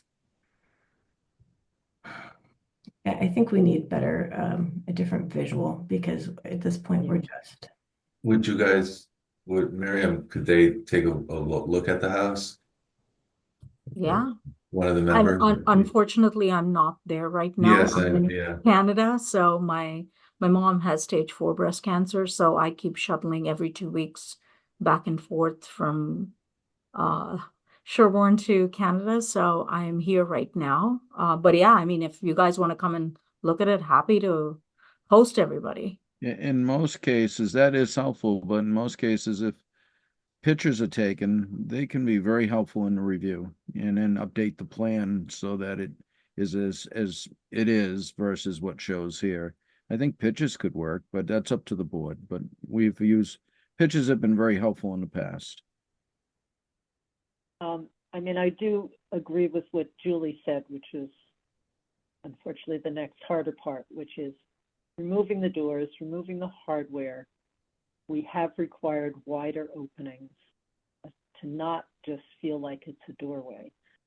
And it's hard to know with this plan if there's the space for that. Again, the structural integrity, bearing walls. If by some miracle, right below where Eric has the arrow now, if that wall changed to like a half wall so that you could see the stairs essentially from it. You can't, because actually Again, the bathroom is right there, so this visual is not quite correct. So the bathroom is right on the other side of it, so you can't. You'll be getting into the bathroom at that point. Okay. Yeah, I think we need different plans to know where to even point to what might be possible. But again, so when Julie was asking too about whether the 2 bedrooms on the other might have been one at one point and got divided, reconnecting those, we're just trying to get down to 3 rooms. Even though one is called an office, we have to treat any room above the first floor as a bedroom, because how someone is using it now, we need to look at the possible uses that any occupant might make of the space. I will be back in Boston on Tuesday, so if the board wants to come anytime after that, happy to have you guys over. Oh, okay. So Daryl, functionally, ultimately, I want to hear from Miriam if labeled pictures is easier than having us in the house, because it sounds like you have a full plate. But Daryl, if we were to all arrange a time, we would have a quorum if we had 3 of us there. I just don't, how do you post that as a public meeting that we're walking through someone's house? I have not seen that done. I don't know. No, because that would invite everyone to Miriam's house Right. virtually. Right. Like, It's all good. It's all good. Like, I just feel like that. No, we could not do all of us. I mean, that just something that was a little more to scale, but that's not a trivial job to map that out. So that's what I'm trying to find, whatever would be the easiest path, or as you said, maybe even walking through and doing a video. Maybe. Although then, we don't want that to have to, I don't know how you feel about it. That becomes a public record. Yeah, it becomes a public record. I don't know if, I think that's a good point. Well, now that we've given you a lot of great options, Miriam, how are you feeling? What sounds appealing? I mean, I just need to get this done, Julie. It's been a while now, and every piece of it has come as a shock to me. Just to know that from 5 now it's a 3-bedroom. So I just have to figure out what makes sense, and if it makes sense for you guys to come and look at it, just to get things moving. I think I just need to get that done. So If you want to look at, oh, excuse me. Go I ahead, was Diane. thinking if the floor plan, if the second floor like actually looked like it fit on top of the first floor, That's my that, fault. pardon? That's my fault. I didn't know how important this art would Well, Eric, that would help me. I'm having trouble piecing the house be. I know. I together. understand. I'm sorry for that. What if you build it out of Legos, Miriam? Then you brought it to us over at the Land Development Outfits. You'll see me Right. back in 20 years. I have a box of Legos I could drop off. So, Okay. I could build the entire town out of Legos in mine. I think at this so point, things to think about. Oh, go ahead, Julie. I was going to say, I think, I mean, shy of actually hiring whoever realtors use to do accurate floor plans, which, we're not trying to incur more costs for you. if between you and Eric, you feel like you can adjust the scale of this floor plan to be more representative of the current state. And then if you could adjoin that with pictures of, the hallways, the doorways, the rooms, maybe label them, and then have that corresponding on the floor plan so we can orient ourselves. That seems like it would be the least invasive to your personal time. I would feel more comfortable with that being on a public record than necessarily you having to do a video of your home or having to potentially invite a bunch of people into your house beyond us. That seems to me to be the least invasive. But what do you think? Yeah, I'm open to that. Yeah. Does that, I don't know if you guys feel comfortable with that. And I guess the alternative is you could in fact just hire someone who does floor plans for like realtors if you wanted to do that, but we are not asking for that specifically. I mean, I think Eric and I can probably figure this out, right, Eric? Yes. Yeah. And it doesn't have to be perfect. It just has to help us help you. Mhm. And in the meantime, I'd say things to think about are the concept that was brought up earlier about if you can some way make there be one entrance into an interconnected space of the primary bedroom and the home office. They're labeled now. We consider that to be a suite, and we have treated it as a single bedroom because even though historically people went in old homes through maybe 2 bedrooms before they got to their bedroom, but people don't tend to live that way now. So we do view it as a suite that often goes with the primary bedroom. So if there was any way, as you're thinking about it, to combine those spaces, or But that would still leave it's me hard with to an know extra from room. this where to say, but But I think, Daryl, that would still leave me with an extra room though, right? Though, so that's still a problem. yes. There- So Unless then I- the other thing is, do you merge those 2 bedrooms somehow, or somehow make that one that's in the left corner truly appear as hallway? More like a landing than a room. Miriam, that is there one's walking through. sorry, Daryl. Is there a chance the home office and master bedroom could have a wall built where it says hall right now between the two, and in that wall you'd have a door that opens up to both rooms? That would, I think, make that a master suite in my view, as long as those 2 rooms can only be accessed through one door.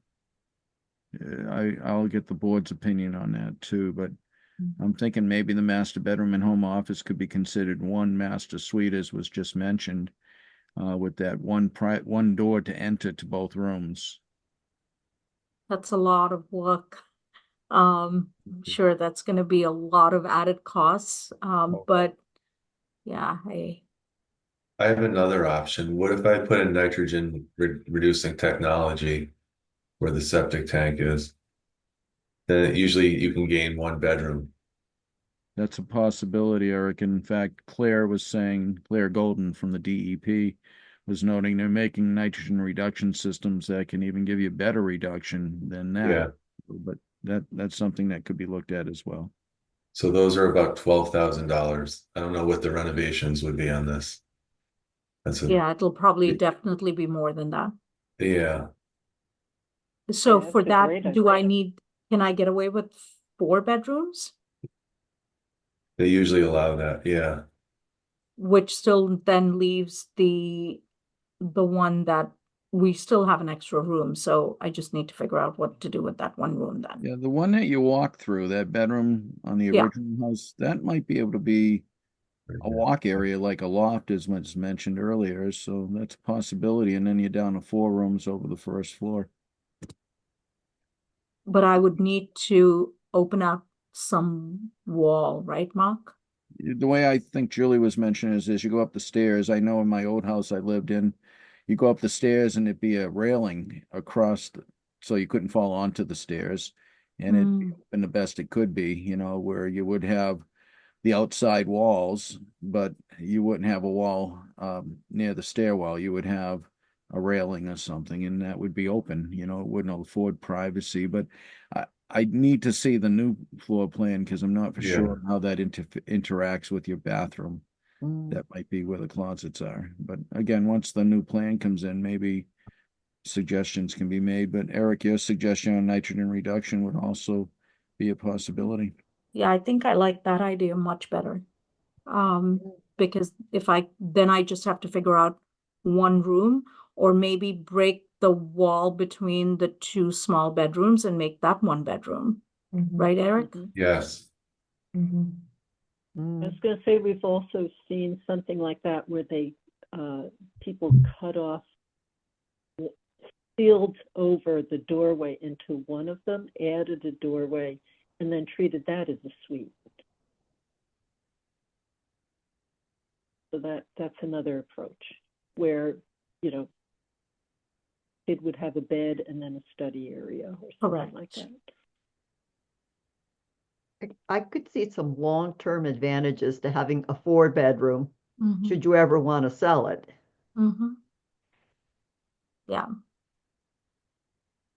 Mark, is just so just to, as we identify resources for Miriam, and I'm asking you, Mark, because I think you might know, if she wanted to consult the building inspector who would be able to probably help her evaluate like load-bearing walls without having to hire a contractor, is that something that people have done for, a consult? Yes, it is, and Chris can be helpful in explaining what would be needed, especially if there's a bearing wall there. He would be able to help you on that. Chris Canny's our building commissioner, Miriam. Okay, thank you. You can contact our office and we can get you his contacts. Perfect. Thanks, Mark. Yeah. Yeah. And that might save you some expense as well. That would be super helpful. And yeah, and Chris is a builder. So it sounds like we have a number of options to explore for you, which is great. Yep. Thank you.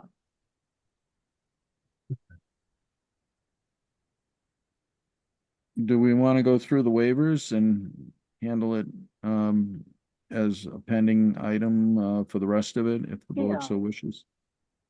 Yeah. Does that sound reasonable? So we at least take care of something. And would we, so Daryl, and if there was a change in the design, as in if this, we had a nitrogen reducing technology, if there were additional variances needed as a result of that change, that we would just have to have another hearing, correct? Yes. Okay. Or you could continue this So hearing. we could, and if we had to change them, we could, it could be changed at that time, but we could Yeah. approve them, and then we really can't approve the plan Yeah. right now. So that's okay with you, that we would hold off to another time. Yeah. Well, you're right. Or we could continue the hearing and not vote on them now. But if there are changes and variances, then abutters have to be notified. I Right. agree, either way would work, but if there are changes to the variances, the abutters would need to be notified. But if there aren't, and you could add the nitrogen reduction without any changes to the variances, then you could continue the hearing and handle it all once you get the finalized plan. I don't believe there's any abutters here at this point. No, I don't know. I think the deed notice would be the only thing that would change. Yes, yeah. Yeah. Yeah.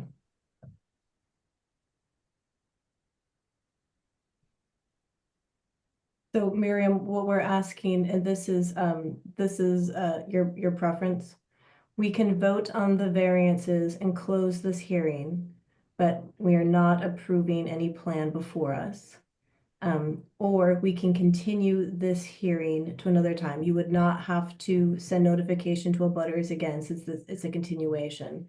And then once we have a better sense of what's going to happen, then we can vote on the variances. So it's really kind of what you want to do. Or we're giving you the option.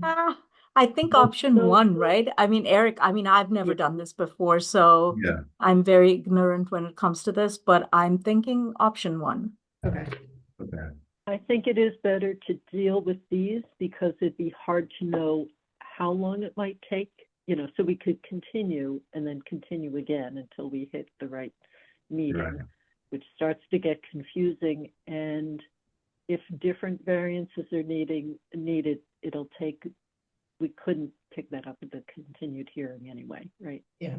So we could wrap this up.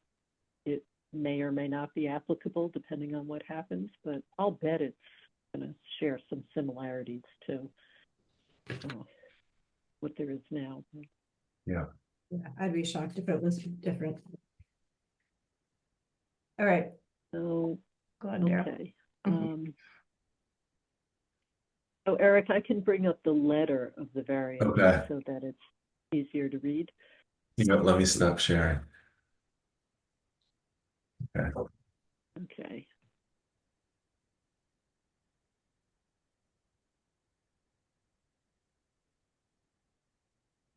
All right. Okay, so do we have a motion to grant a variance to section 5.1C to allow one test pit within the proposed SAS versus 3? So moved. And Oops, sorry. no, that's good. Seconded. Okay, and for further discussion, Mark, I just want to have you Sure. comment on this. Yes, and I'm in agreement with this, and the perk test that was done within the septic leaching field area was the higher of the two perk tests. So it's conservative, and it's representative of pretty much the soil there, and would recommend that this be approved to the board.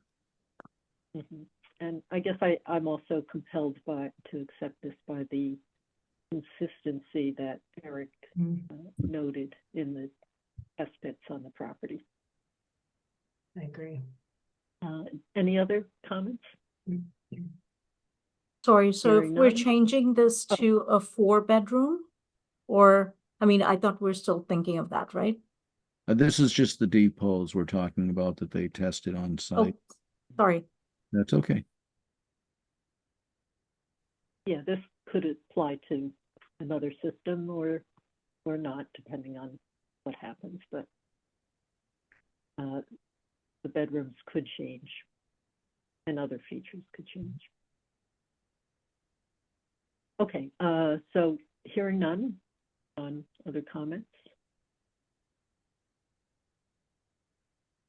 So Steve Stephen, you Constantine, can take it away. Steve Constantine, aye. Julie Dreyfus, aye. Diana Hook, aye. Darrell Beardsley, aye.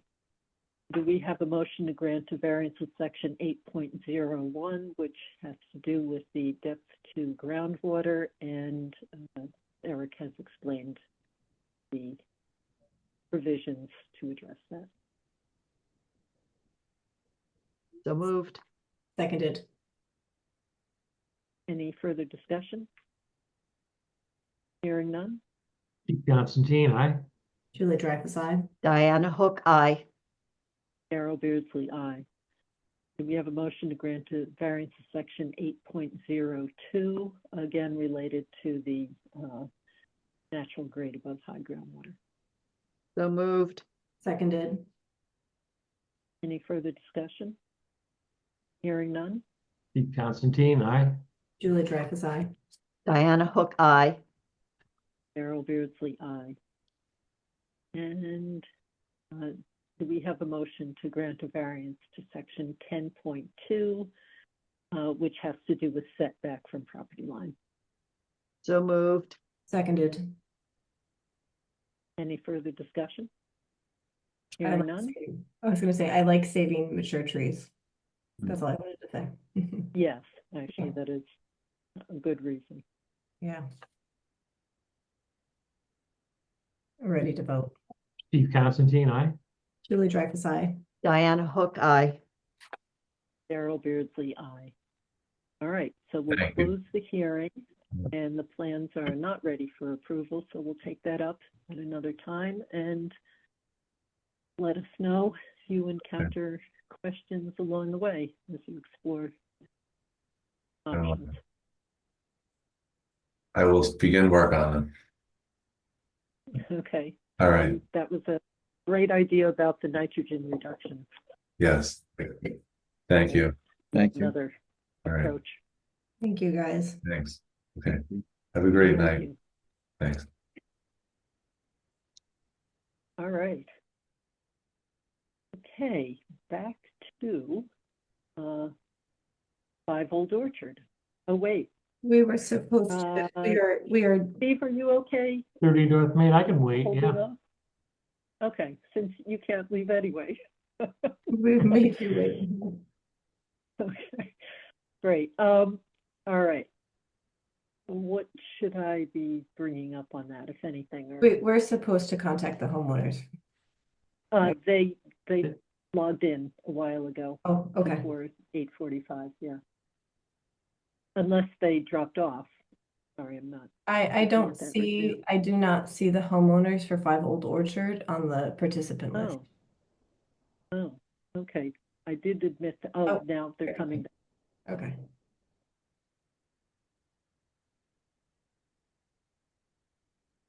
They were on. They're back now. Well, at least Okay. they're connecting.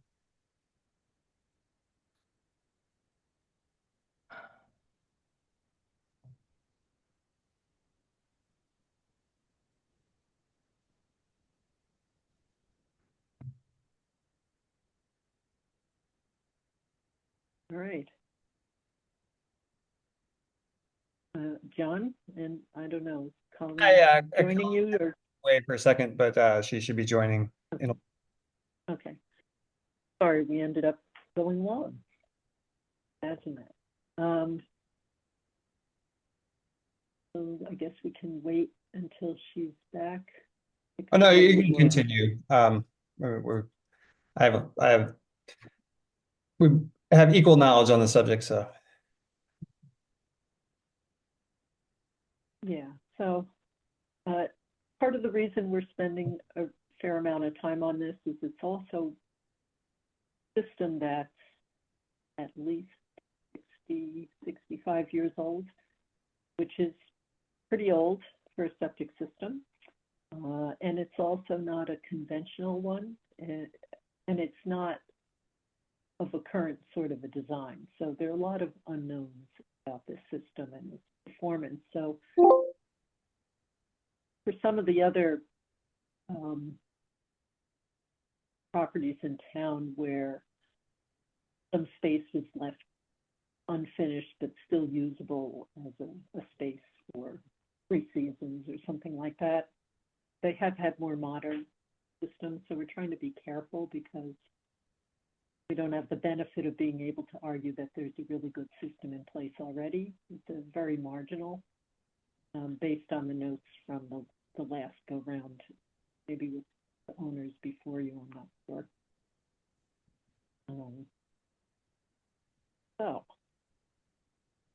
But I think we've come up with some parameters. Does anyone have issues that we didn't quite get to last time around, earlier this meeting? Comments that you want to make? I think you basically just recap that, and I think it's a lot of it was covered in the review of the 2003 meeting minutes when this property was before this board for an addition. And at the time, based on the fact there was no design flow, there were no perk tests, there was no soil testing, right? We really did not have an understanding of the flow of the system, and it's unconventional in that it's not a the way it is designed. It's not designed as a current septic system would be designed. I think that, and conjoined with, there was a concern voiced by that board by the proximity of the system being uphill to a surface water, a pond on a neighboring property. They were concerned about potential contamination in that situation. And at the end of the day, they explicitly ended with any addition to the space should not exceed 200 square feet, or there needs to be an upgrade to the system. And in the past 22 years, the house has been able to continue on as it is, but there's been no change to the system. And I think for me, it becomes tricky. And again, I want to emphasize to the Quins that we look at properties completely irrespective to ownership and how it's used. And that's the way we kind of standardize how we look at homes over time. It's if we have this unconventional system, which inherently doesn't have a margin of safety built into it. And I think for me, that is where I have real reservation. When you have a conventional septic system, there are margins of safety built into the design. That is a substantive difference for me compared to how the board treated 26 Bullard Street. That was a conventional system. We were trying to keep that property in compliance with that conventional system that has those safety measures built in. That doesn't exist here. And so I feel like we're already up against the margins of what we can justify as okay. And so, the board for 26 Bullard landed at this has to look like, feel like, and be unfinished space. They required that everything be basically rough plywood, right? And there's no mention of what the insulation was for that property, but they explicitly called out that you couldn't have like nice birch ply, you couldn't have, anything that looked finished, and that's how they were able to count it as not a room. I think, that's tricky here if we allow, and if I fully appreciate what you guys are trying to do to your space. But if we allow something that has, it sounds like you want to put some nice things in there. You want to have a nice floor, you want to have decent walls, we're leaving the ceiling undone. But, anyone, in the future who would own this home could look at that space and think, oh, they just didn't finish getting around to finishing off the space, and they could go and add in potentially without a permit. And then we are kind of further taking this house down a road where we can't be assured of the safety elements. And so I think for me to get to an okay place with this project, given that we have this unconventional system without the built-in safety margins, it would have to really functionally look unfinished. And I think that's hard because it's not what your goal is, right? And that's kind of where I'm landing, but I'd like to hear where the rest of the board is.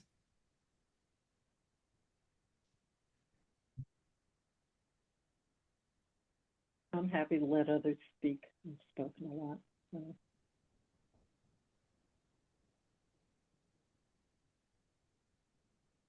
And I'll add in, I just want to acknowledge to the Quins, I am deeply appreciative of the fact that you've come forth and sought guidance and a permit. And I do not take lightly the fact that you've come and asked, which many people don't do. We just had a homeowner who had that situation in the fallout. And, I think that there is a certain amount of, we want to be able to work with you because you've made that good effort. If I could just ask a question, Julie, do you think having a pretty clear restriction in the deed specifying that is not finished space and that any upgrade to that space would require modifications to the septic or upgrade of the septic? Do you think that would address your concerns of future changes by homeowners coming in, seeing it like, oh, they just didn't get around to finishing it?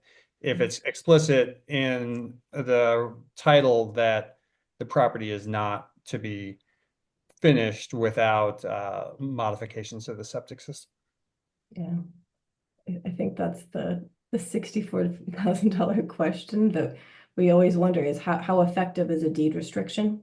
And I think we have seen the unfortunate situation where even when there is a deed restriction, there are times where people still do work when they're not supposed to, and they do it in an unpermitted fashion.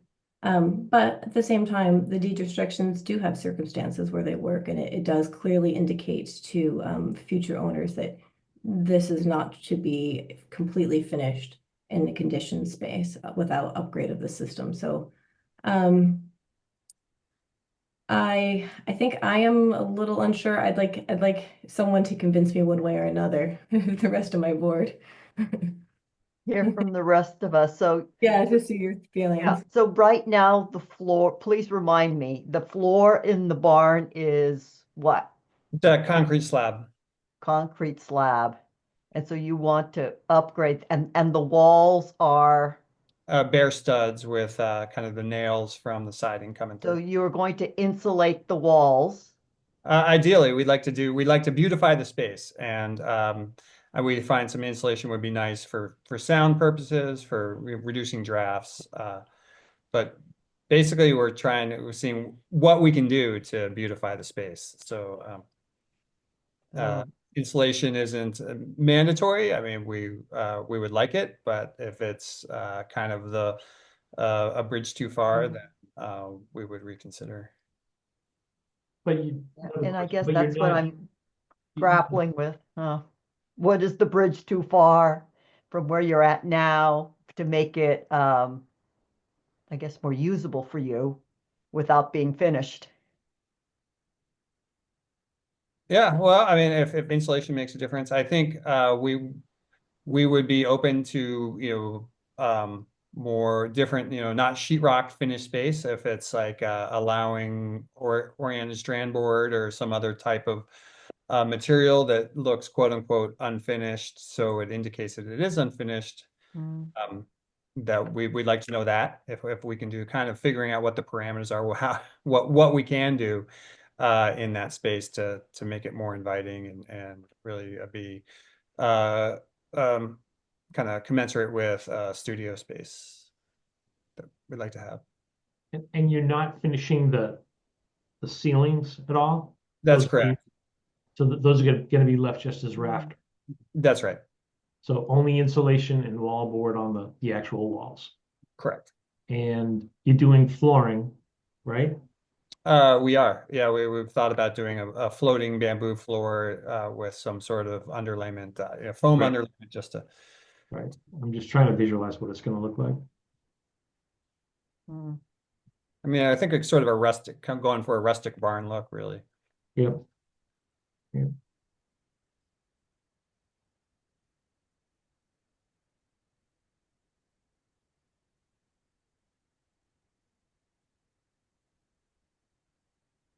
Yeah. Tricky. Daryl, do you want to wait?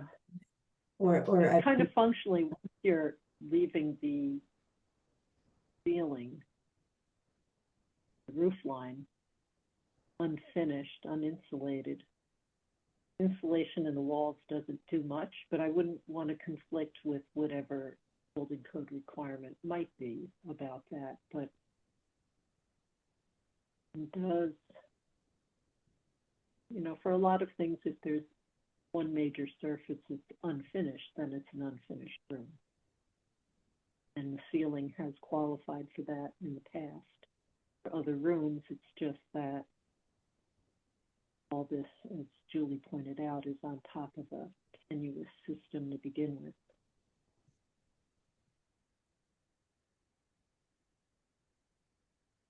I mean, the easiest, well, not the easiest pathway, probably the hardest pathway. But if you guys were interested in upgrading the system, then you could absolutely insulate, finish. You could make that space whatever. It could be The master bedroom. I mean, you could have, right? And there's even the potential that you could do, I mean, we don't know, but sometimes people can do a +1, so you could go from a 3 to a 4-bedroom home, in which case you could even have another space, that unfinished second floor of that space could even potentially be finished. I mean, the rate limiting step for this property, and it's clear that ownership of this property historically over the last 2-3 decades, like people want to be able to live in the space that exists, right? Which is natural and normal, but the septic system is the rate limiting step. And so you're never going to be able to finish off the rest of those spaces, or if you were to ever decide to finish the basement space off properly, this is going to be the rate limiting step. And so, you have, there is a pathway to being able to make that barn space and more exactly what you want it to be, but it will require doing the system. I think Agreed. I think yeah. we were hoping for a small project. There was not in the budget to replace. Yeah, you septic. just bought a house. I totally get it. Like, no one wants to have to replace the system. Looking for a prettier barn to do some painting and play some music. Yeah. So I think for because we're at 9:20 and I want to make sure we kind of keep moving here. I think for me,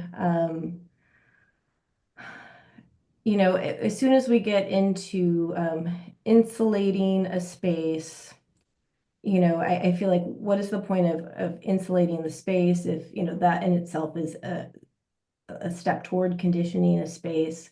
I think given this current state of the system and given the fact that the board's ruling on this property 22 years ago, I think that I would only be okay with aesthetic surfaces. I think as soon as we get into the insulation in the walls, it's just kind of going down a path that I think is the wrong indicator.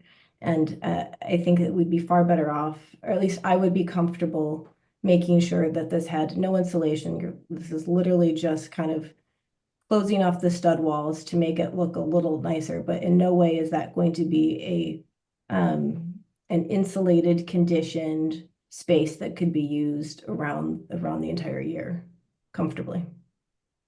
So I've been making a list of possible conditions. Here's what I have so far. No plumbing, no heating or cooling systems of any sort, no wood stoves, no plug-in electric heaters, because I assume electricity is going to be important. Otherwise, I'd say no electricity. That would also secure it, but that would make it only a daytime space, or if you're using candles, a potential fire hazard. So I'm assuming you're planning electricity. There's already electric there. Yeah, it's out of its own service. Okay. Yeah. Okay, so no plumbing, no heating, cooling, with caveats about really none, and that the upstairs remain unfinished, which I think you mentioned is your plan anyway, and that the ceiling on the first level studio space be unfinished. And I think those are the ones Are there any more that we would want to include? I think we have And a deed recording, I guess, with all of this in it. right. Do we want to speak to the insulation? Because I mean, they're kind of going through an expense to do kind of in between insulation, you know. And again, that's the kind of thing where I don't know, for me, not having any insulation in that space will, even though it'll look prettier, it will still feel like it's not really a room, right? It'll feel like a nice garage kind of space. But what do other people think? So I had mentioned that no insulation was one of the possible conditions. Are you saying that? Oh, you said that too? Oh, I'm does not sorry. matter? I'm so sorry, Daryl. I was writing things down. I must have totally, no insulation. Thank you. I'm sorry. Oh, okay. That's, No, but then I thought, well, maybe you're making the point that no one can No. see what's behind the wall anyway, but. Yeah, but if you have an uninsulated wall and it's November, you know that's an uninsulated wall. Like, Unless for some reason the building code requires it to Yeah. be done, but I'd find that hard to believe, because if you were just doing a garage, truly just to park a car, would they require? Anyway, that's a question for the building inspector. Daryl, what about the flooring? Are we thinking that's permissible, the bamboo flooring that was suggested? Certainly makes a nice space, but I don't know what kind of studio activities. I'd say if you were painting in there, maybe you wouldn't want a nice floor anyway, but I don't know. I don't know that I want to. Well, it's like watercolor, so it's, you know, not, Oh, you can clean up. yeah. Got it. Mhm. Or the decoration on the floor could evolve over time. Yeah, right. I mean, When Daryl, it's finished, but in an arty way. Um, Daryl, again, just going back to precedent, am I reading of 26 Bullard, which is what we were referencing, was the board discussed, it sounded like the property owners at that time, at least in the meeting minutes, described they wanted to put down a hardwood floor, and the board ultimately told them no.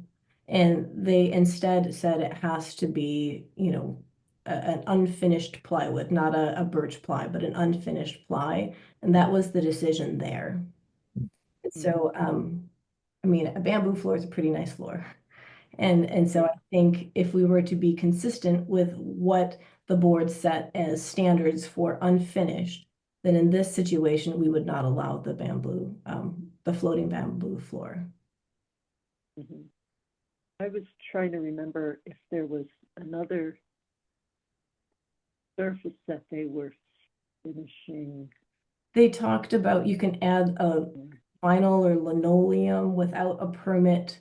I actually don't know if that's true. I mean, maybe Mark knows that that's true, but So here's yeah.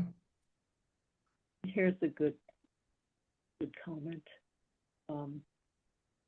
about unfinished plywood, walls and floor. Yeah.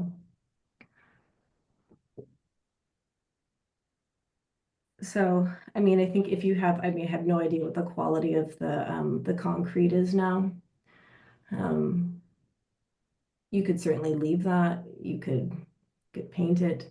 I don't know if you'd want to put plywood over that, but I for me, I would say my understanding of how the board has treated this situation historically is they would not allow a bamboo floor.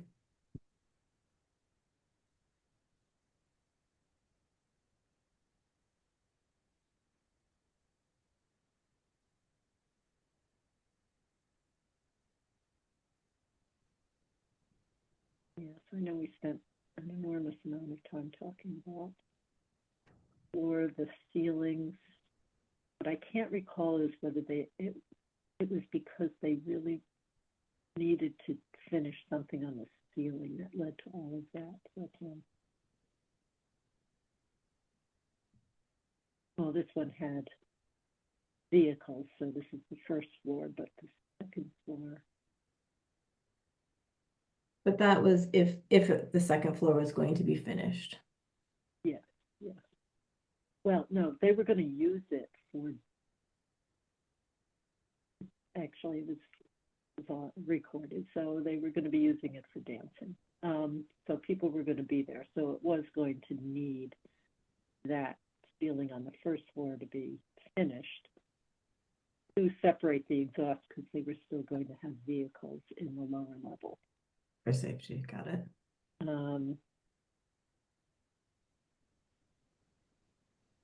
But it sounds like there is whether or not the space is conducive to a vehicle. I mean, John, isn't if you wanted to put a car in there, could you? Right now we could, but we have a two-car garage attached to the house. So, I don't know, Daryl. I mean, it sounds like the risk of somebody using that as a garage, given that there's already another garage space. I don't see that really as a likely use It's of. a building inspector call Okay.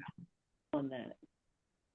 Oh, yes, right. They're using this room that would otherwise have things parked in it. So this is different. For some reason, I just had a feeling that they were trying to finish the ceiling for some reason there. I don't recall what, but I'm not finding that in the notes. So we could double check, but otherwise it does seem that, right, the plywood floor is unfinished, and then there was another place talking about some plywood comes with beautiful veneer attached to it, in which case then it looks finished again. So this was supposed to be rough plywood for this one.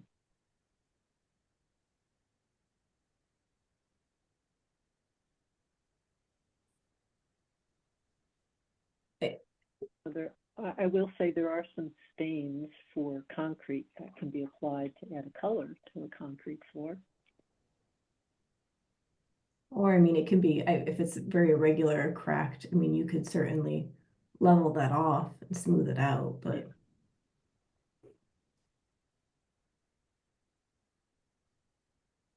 So, to Steve's question, it sounds like we are saying no finished flooring, nothing beyond a rough ply, like functionally a subfloor. I think I see your head nodding, Daryl. Could you confirm with words? Or are you following us? Oh, yes, yes. I thought you were just making a statement. Yeah, no, But yes, I'm I just agree with confirming that. that. And is that where, Yeah, Diana, that that's where you're at too, and Steve? Is that correct? Okay. Okay. And I'm sorry, Mr. Quinn, and I hope you understand this has nothing to do with you guys. It's about the board consistently treating every property the same, No, I understand. close to the same as we can get. Okay. Do you want to make a motion of those conditions then, Daryl? not sure how to word for the floor because I can imagine that John might want to think about what the flooring options could be. So I don't want to say, you know, it has to be cross plywood, some veneered plywood or something like that. If there's something else like the concrete surface being patched or painted or stained or something. Well, would that make it a So I finish? don't know, John, offhand, if you want to think about that a little bit, we could lay out what we imagine the conditions to be, or we could term it like an unfinished floor to be approved later when you make a decision. You want to make a decision in that direction. Yeah, I mean, our Understand what I preference mean? obviously is to get closure on this one issue and then move forward with what we can do. I guess I just still have some questions like would a rustic looking plywood that is finished on one side and sort of has the planks, would that still look unfinished enough? I guess again back to the $64,000 question of what is unfinished. What would a potential buyer see as, oh, this is unfinished space versus like, oh, they just didn't get to it. So I guess I have just a little uncertainty in my mind on the types of materials that would qualify there.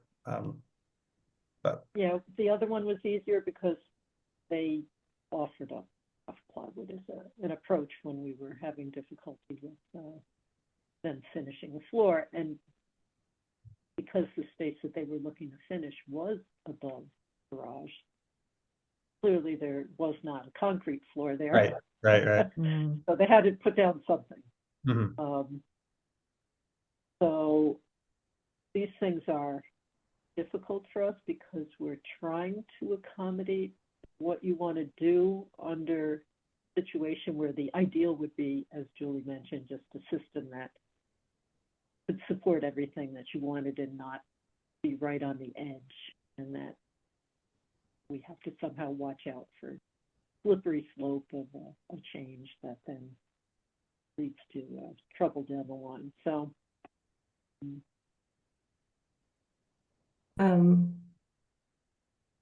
You know, Daryl, so it's easier though if you come to us with something to propose, and that we can understand that rather than us trying to name it, because we're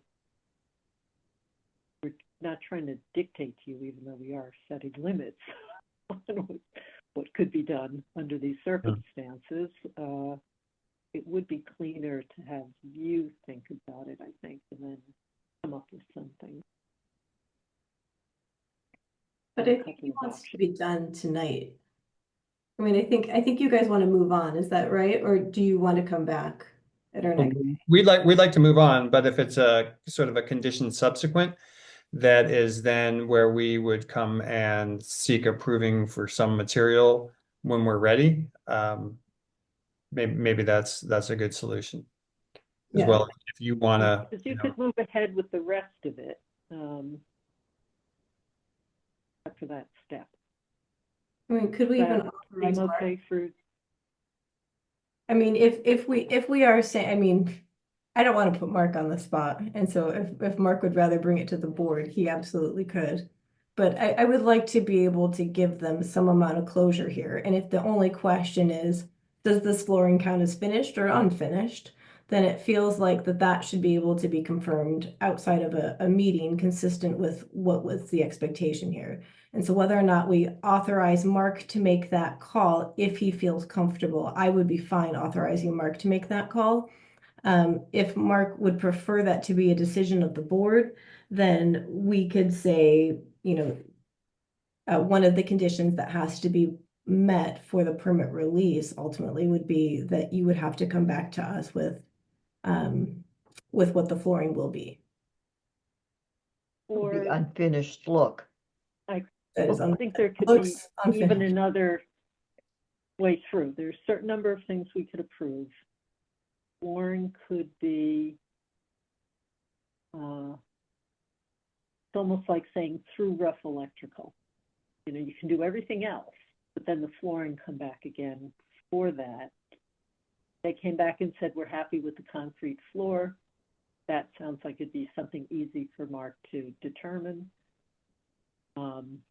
Very rough plywood, easy to determine. Something in between or different, he might make a judgment. We'd give him the leeway to make a judgment call. Oops, this has to come back to the board.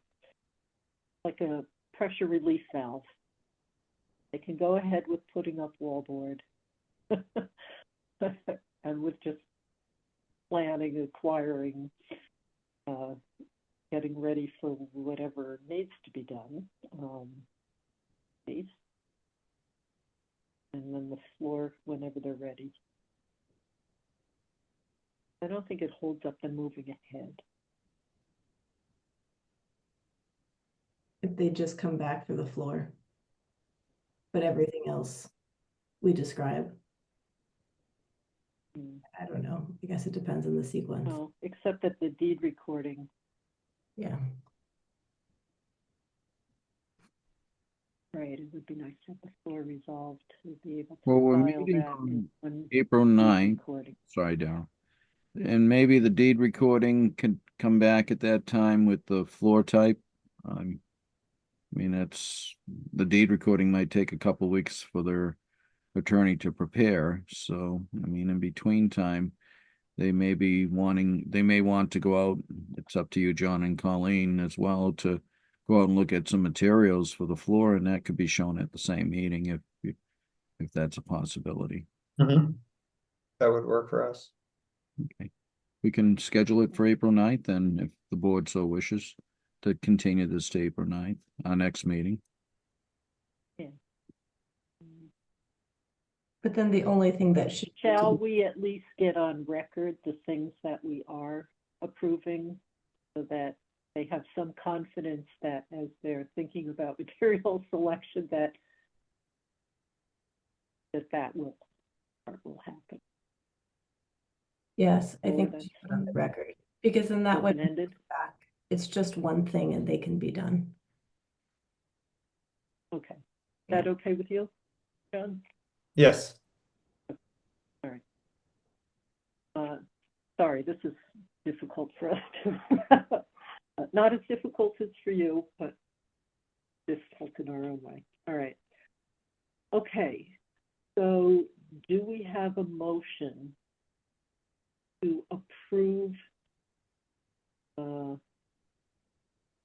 I mean, I was going to say finishing, but it's not fit. And approve construction of a studio on the first.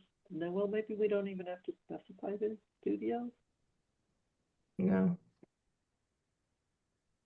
Additional work to the space on the first level? Trying to make this, Construction on the first how floor about, of the detached barn. okay, finishing of the walls? Because that's really the main thing that's going to happen there. The electrical is there, maybe there's going to be some additional electrical, but finishing of the walls and some form of treatment for the floor. Is that where we're at? Could be a studio, could be a workshop. I don't know that I want to designate studio as the only, as the term. Yeah, that makes Try to sense. find something really generic, all this.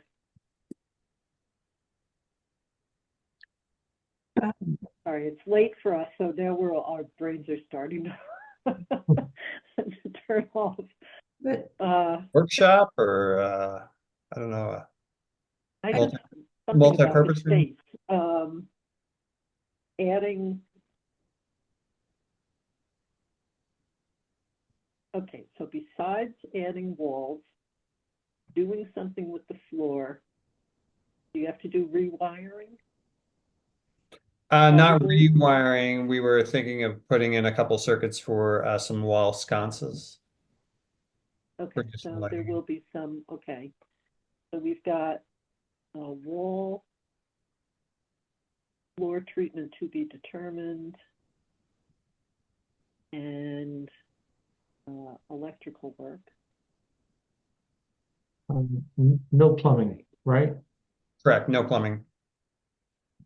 That'll be one of the conditions. All right. So, hang on. do we have a motion to, and this can be modified, so by anybody. Do we have a motion to approve the installation of wall surfaces and the performance of additional electrical work in the, what are you calling that, a barn or a garage? Barn. Okay. On the first level of the barn,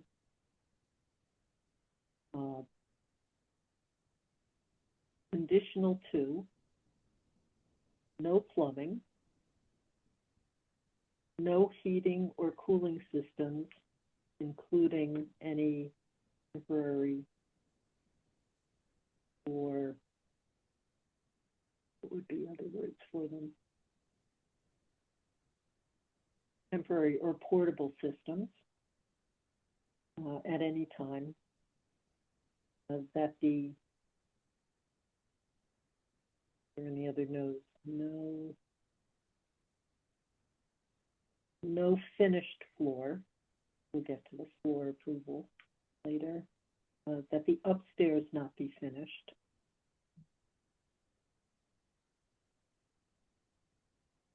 I think I already said that the ceiling is unfinished. That there is no wall insulation unless required by building code. Daryl, did you want to say no wall or ceiling insulation? Okay, sure, yes, no wall or ceiling insulation unless required by, well, we want the ceiling to be fully unfinished. I think it's just wall. Okay. But you're right, should it be covered in, safety-wise, it's not good to have like open fiberglass batting in your ceiling because then that's an insulation hazard. So hopefully you wouldn't want to do that anyway. All right, but let's maybe say no wall or ceiling insulation. Leave it at that. Good point. And all right, so we've got all those conditions, and then Mark, almost like with the, you can sign off on the them being able to go ahead with a building permit. And how do you provide for the, like the up to rough electrical? I make it as, Because that is, you could state it on that. And then, when they get to that point, you reevaluate where they're at. And that's kind of what I Yeah. want to mirror here. I see, and that's added as a condition to the building, to the Board of Health approval section within the approval of the building permit.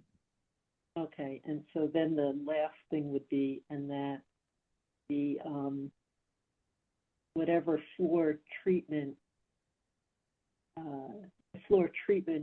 chosen by the applicant be approved by the Board of Health. That seem okay with everyone? Better wording? Ideas? I'm sorry, Mr. Quinn. You can tell that our brains get a little squishy at this time of night. if so, I'm sorry, Daryl. I think Just for that last covered piece. everything.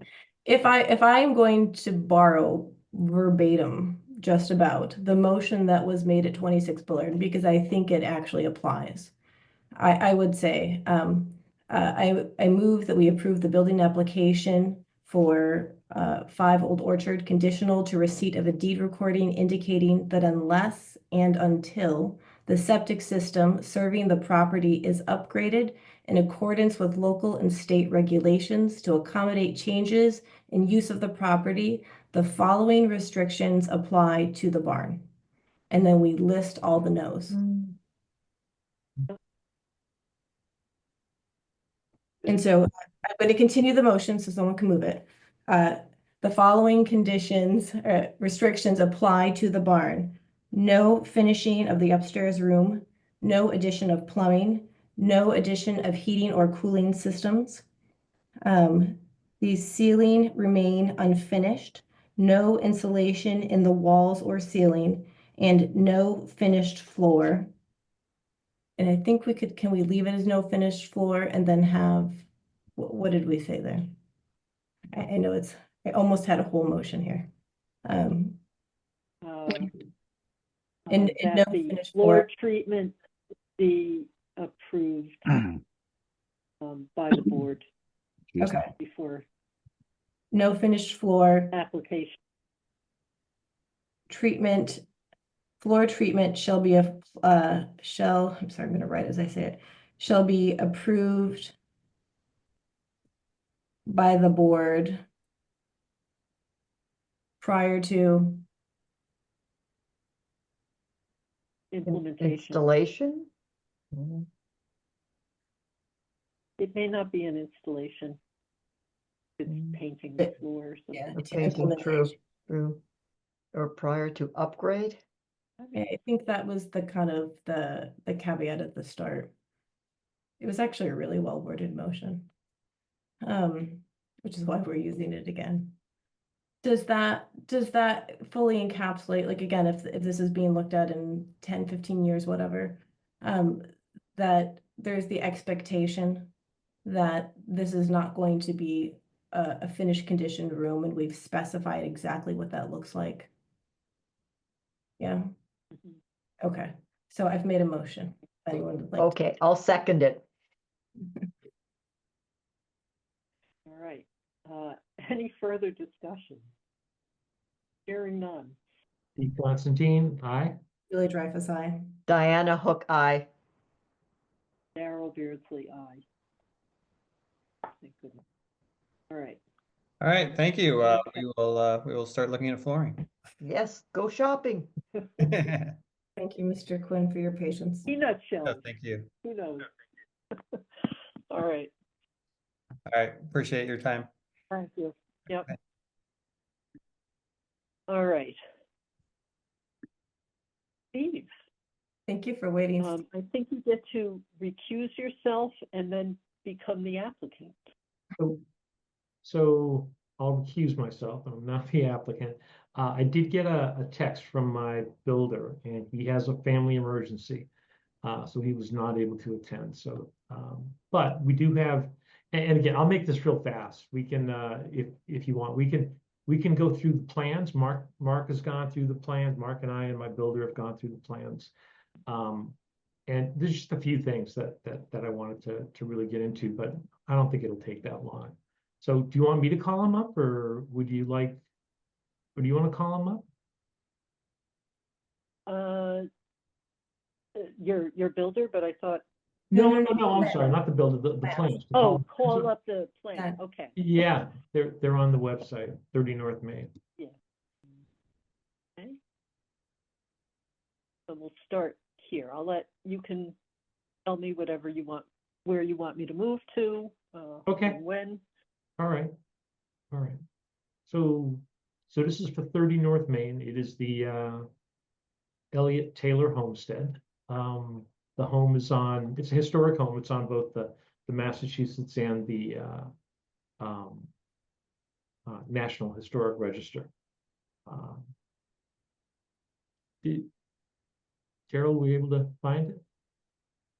Oh, sorry, I thought I was sharing. I never actually pressed share. Okay. How about that? Okay. I'm happily looking at it though. Okay. It's coming. Perfect. All right. So this is the first floor. So the house it's a square. It's 26 by 26. I'm not making any changes to the exterior of the house. We're not adding anything on. The only thing added to the first floor, what we're seeing here, is right in the middle where there's a half bath and a coat closet. The other rooms are pretty much all staying the same. The kitchen's staying where that is, the dining room, and the small living area. So you can tell it's tight. There's not a whole lot of room given the size of the house. So Daryl, if you want to scroll down.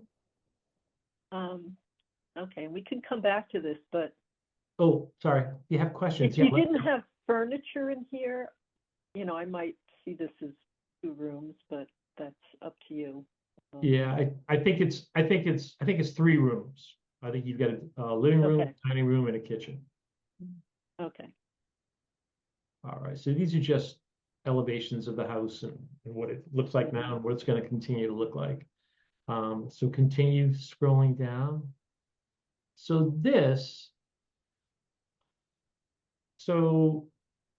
if you look at the picture on the upper right, that one you want to disregard. That's the one that we added the Oh, yeah. bathroom, the half bathroom to. But then if you scroll down to the lower left, that's the second floor. And I don't know if you want to zoom in on that. Yeah. So there were 3 bedrooms to begin with, and we're going to stay with the 3 bedrooms. The bathroom was enlarged. There used to be a large closet there in the corner where it says linen closet. But we're going to make that part of the bathroom. The stairs are being reconfigured. The stairs are hard to describe. You come up and then there's a split in the stairs that takes you to one room or another room. We're getting rid of those and we're just going to put basic stairs going up.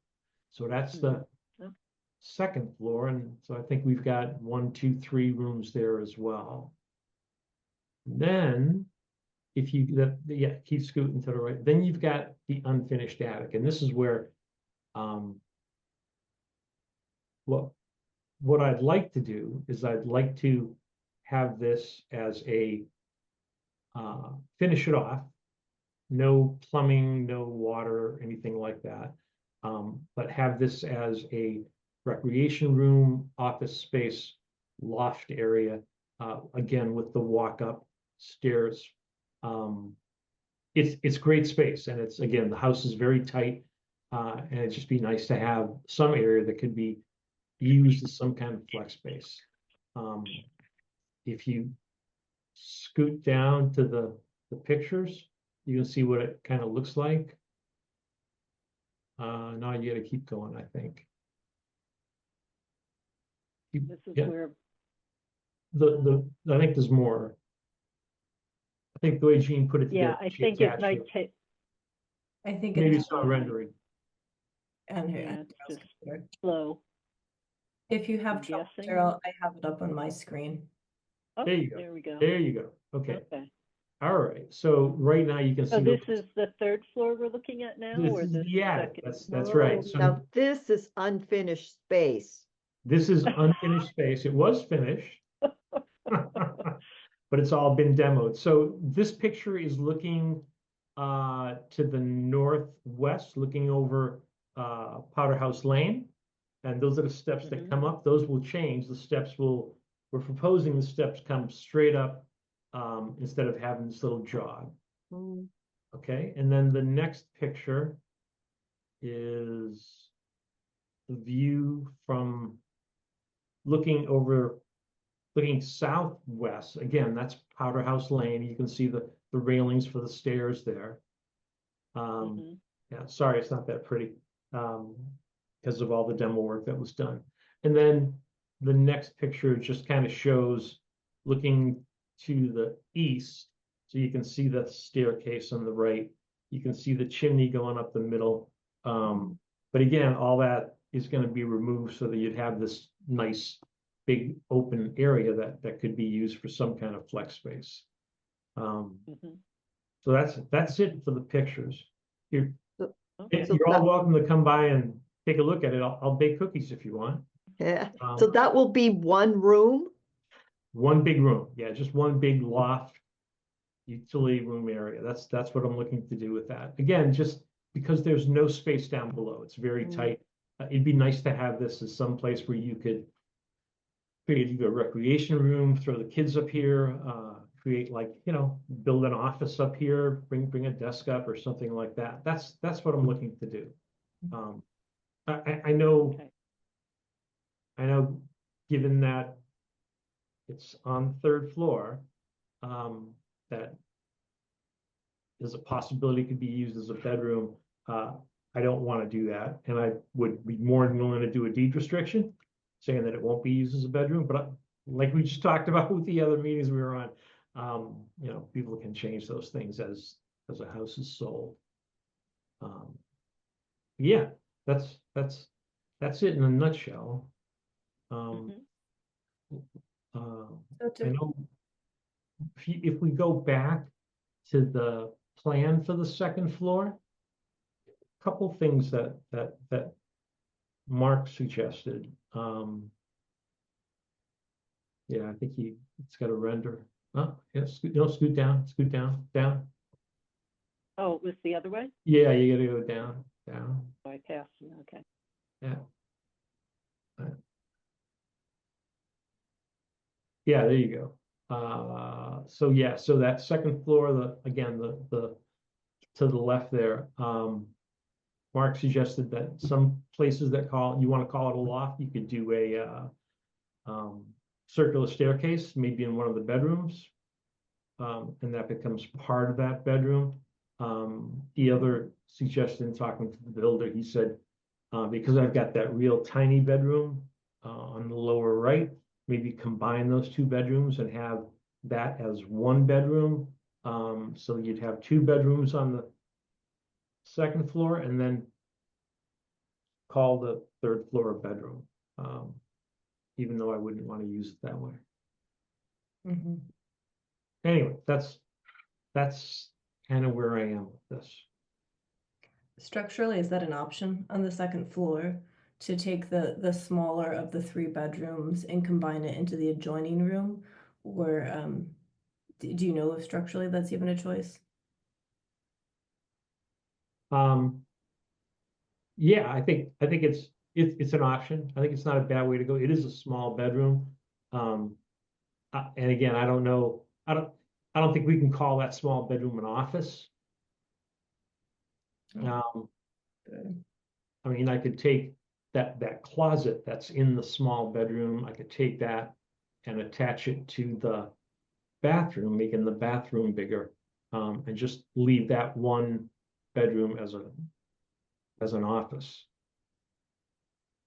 If it's we'd still call it, without a closet, we'd still call it a bedroom. You'd still call it a bedroom, right? Right. Yeah. So you're looking to stay at 3 bedrooms?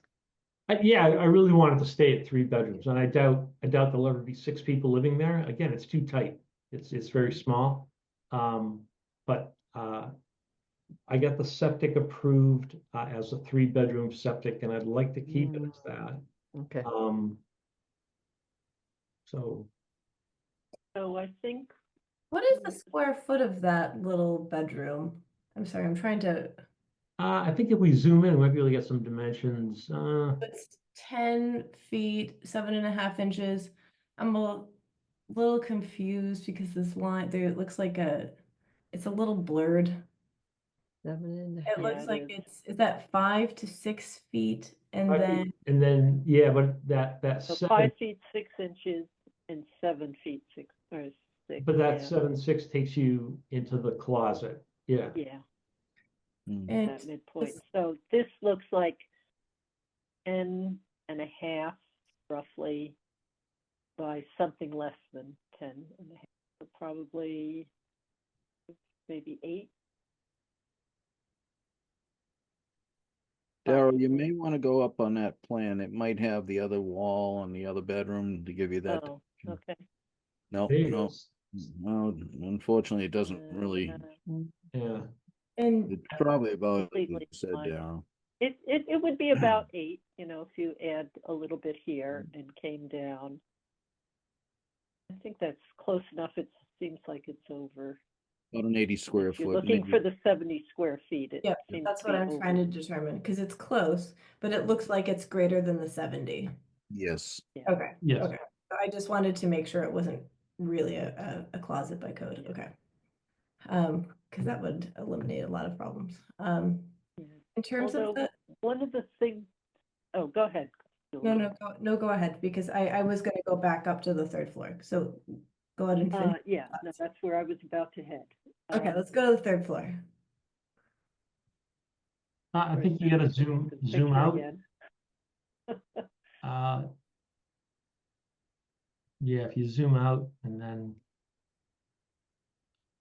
You go into the picture, Daryl?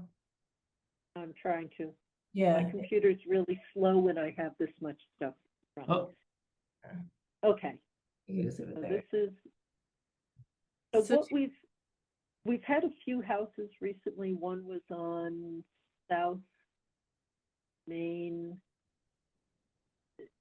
pretty close to getting into Medfield, and near 115, that had a third floor that was wide open and the staircase was fairly open. And one of the things that makes that open is not having like walls around here or having, look for a picture to find something to illustrate what I'm thinking, but when you're on the second floor and the hall around the stairs, you would have, rather than a wall, a railing. And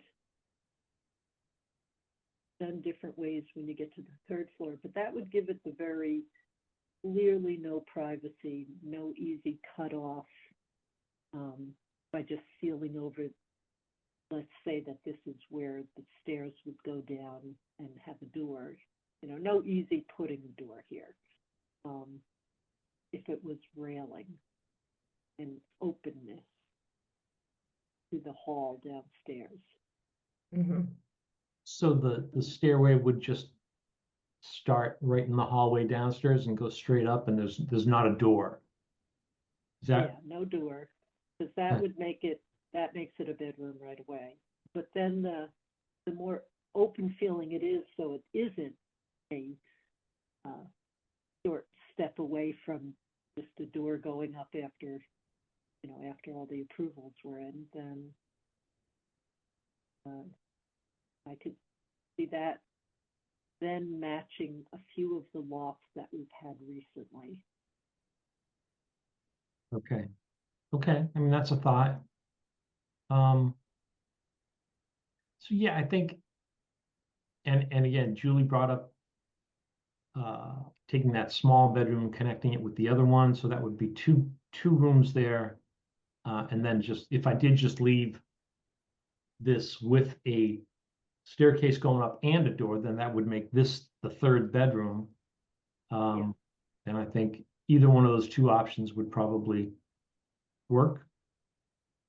Yeah. Okay, all right. I can talk to the builder about that and see what his thoughts are. Because again, structurally, I just want to make sure that everything's going to be sound. So, and just to Does clarify, anyone else see any other options or Yeah. have a feeling like would that be open enough for you to feel like it was not private? yeah, Private. I think one of the things we have said is if a handyman could come in and just slap in a door, or a DIY homeowner could just slap in a door to create the privacy, and Right. it's already there in the right amount of space, and it's, then that has not worked for us. Right. Daryl's Not a good description of option. keeping that open, both when you reach the top of the floor, keeping that as a railing with balusters, or at most a half wall, but then even having that open as you are going down to that second floor. Just to confirm, so the timbers that we see in the center of the room that are right next to the chimney, all of that will be gone so that it's completely open. Yeah, so those timbers in the center will be gone. The timbers along the sides, those will remain, and there'll be walls along the side, and that'll be storage space behind those in the eaves. And the chimney itself is going to come down as well. It kind of weird. When I first saw it, I thought it was tipping over, and then someone that really knows historic homes told me that it's not tipping over. They just built it so it misses the main beam for the center for of the house. But anyway, but yeah, that can come down, and it'll have modern heating and cooling and all that, so we won't need the chimney, and that'll give us a little bit more space as well. Oh, yeah. No, that would be, and that makes sense, because where the wall, it looks like, will start over at the eaves, that is not head clearance height unless you're a 3-year-old, right? And so making that storage. And that with those conditions, the openness of the stairwell, remaining half wall or railing and balusters there around the stairwell, and then keeping that room completely open, yeah, then I think that would be consistent with how the lack of privacy makes Right. it consistent with what we've called a loft space. So one option would be the lack of privacy, keeping all that open. And then the second option would be combining the 2 bedrooms. Yep. That In which, sound right? yep. And in which case, you could have the optional door on the stairwell if you wanted to be able to close off this 3rd floor. Right. Okay. And, the way this is, you may or may not be keeping the railing that's here, but having this low, right, that also adds to the open feel. And so if I envision that as you were going down this, there might be a gap here, but then there would be the railing that you'd hold on to down below. That would just make it very open, very free-flowing up from that second floor hall, which would Okay. take away the idea of privacy. So, All right. Let me. if these were walls all the way up here, then the door being put there, Right. All right. Let me work with the builder to make some changes, and then we'll be back. Okay, All right. Thank you. sure. Oh boy, let's see. What have we got?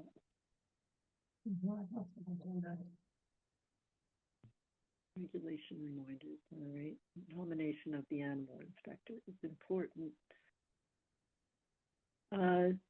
Actually, I think everyone received by email a copy of the well driller regulation reminders. Take a look. It's kind of interesting to see. They're just a general thing sent out by Mass DOT. So that we'll just note. We don't need to discuss it now. But if you want to discuss it at some particular item from it at a future meeting, just let Jean know or me know. Put that on the agenda. Nomination. I didn't remember seeing that in my list. Oh, there it is. Okay. All right. So we just need to nominate our animal inspector. And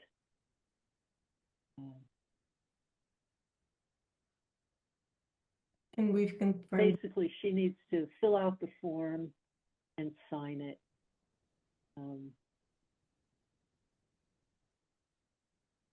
Be notarized. Yeah. So this, as long as,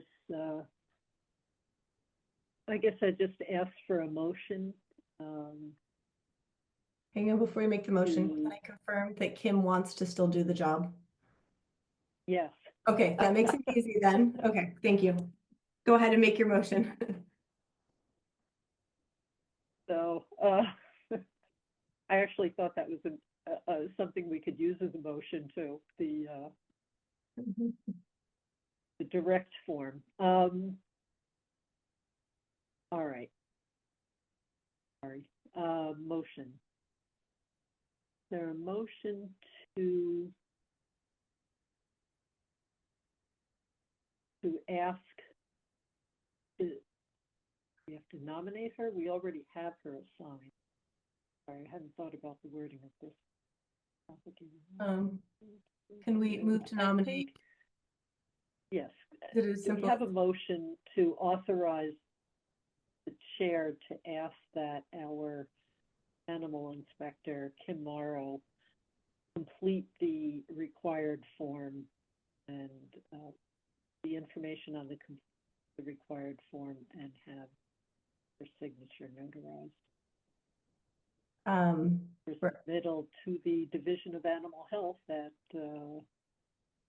Division of Animal Health. That's enough.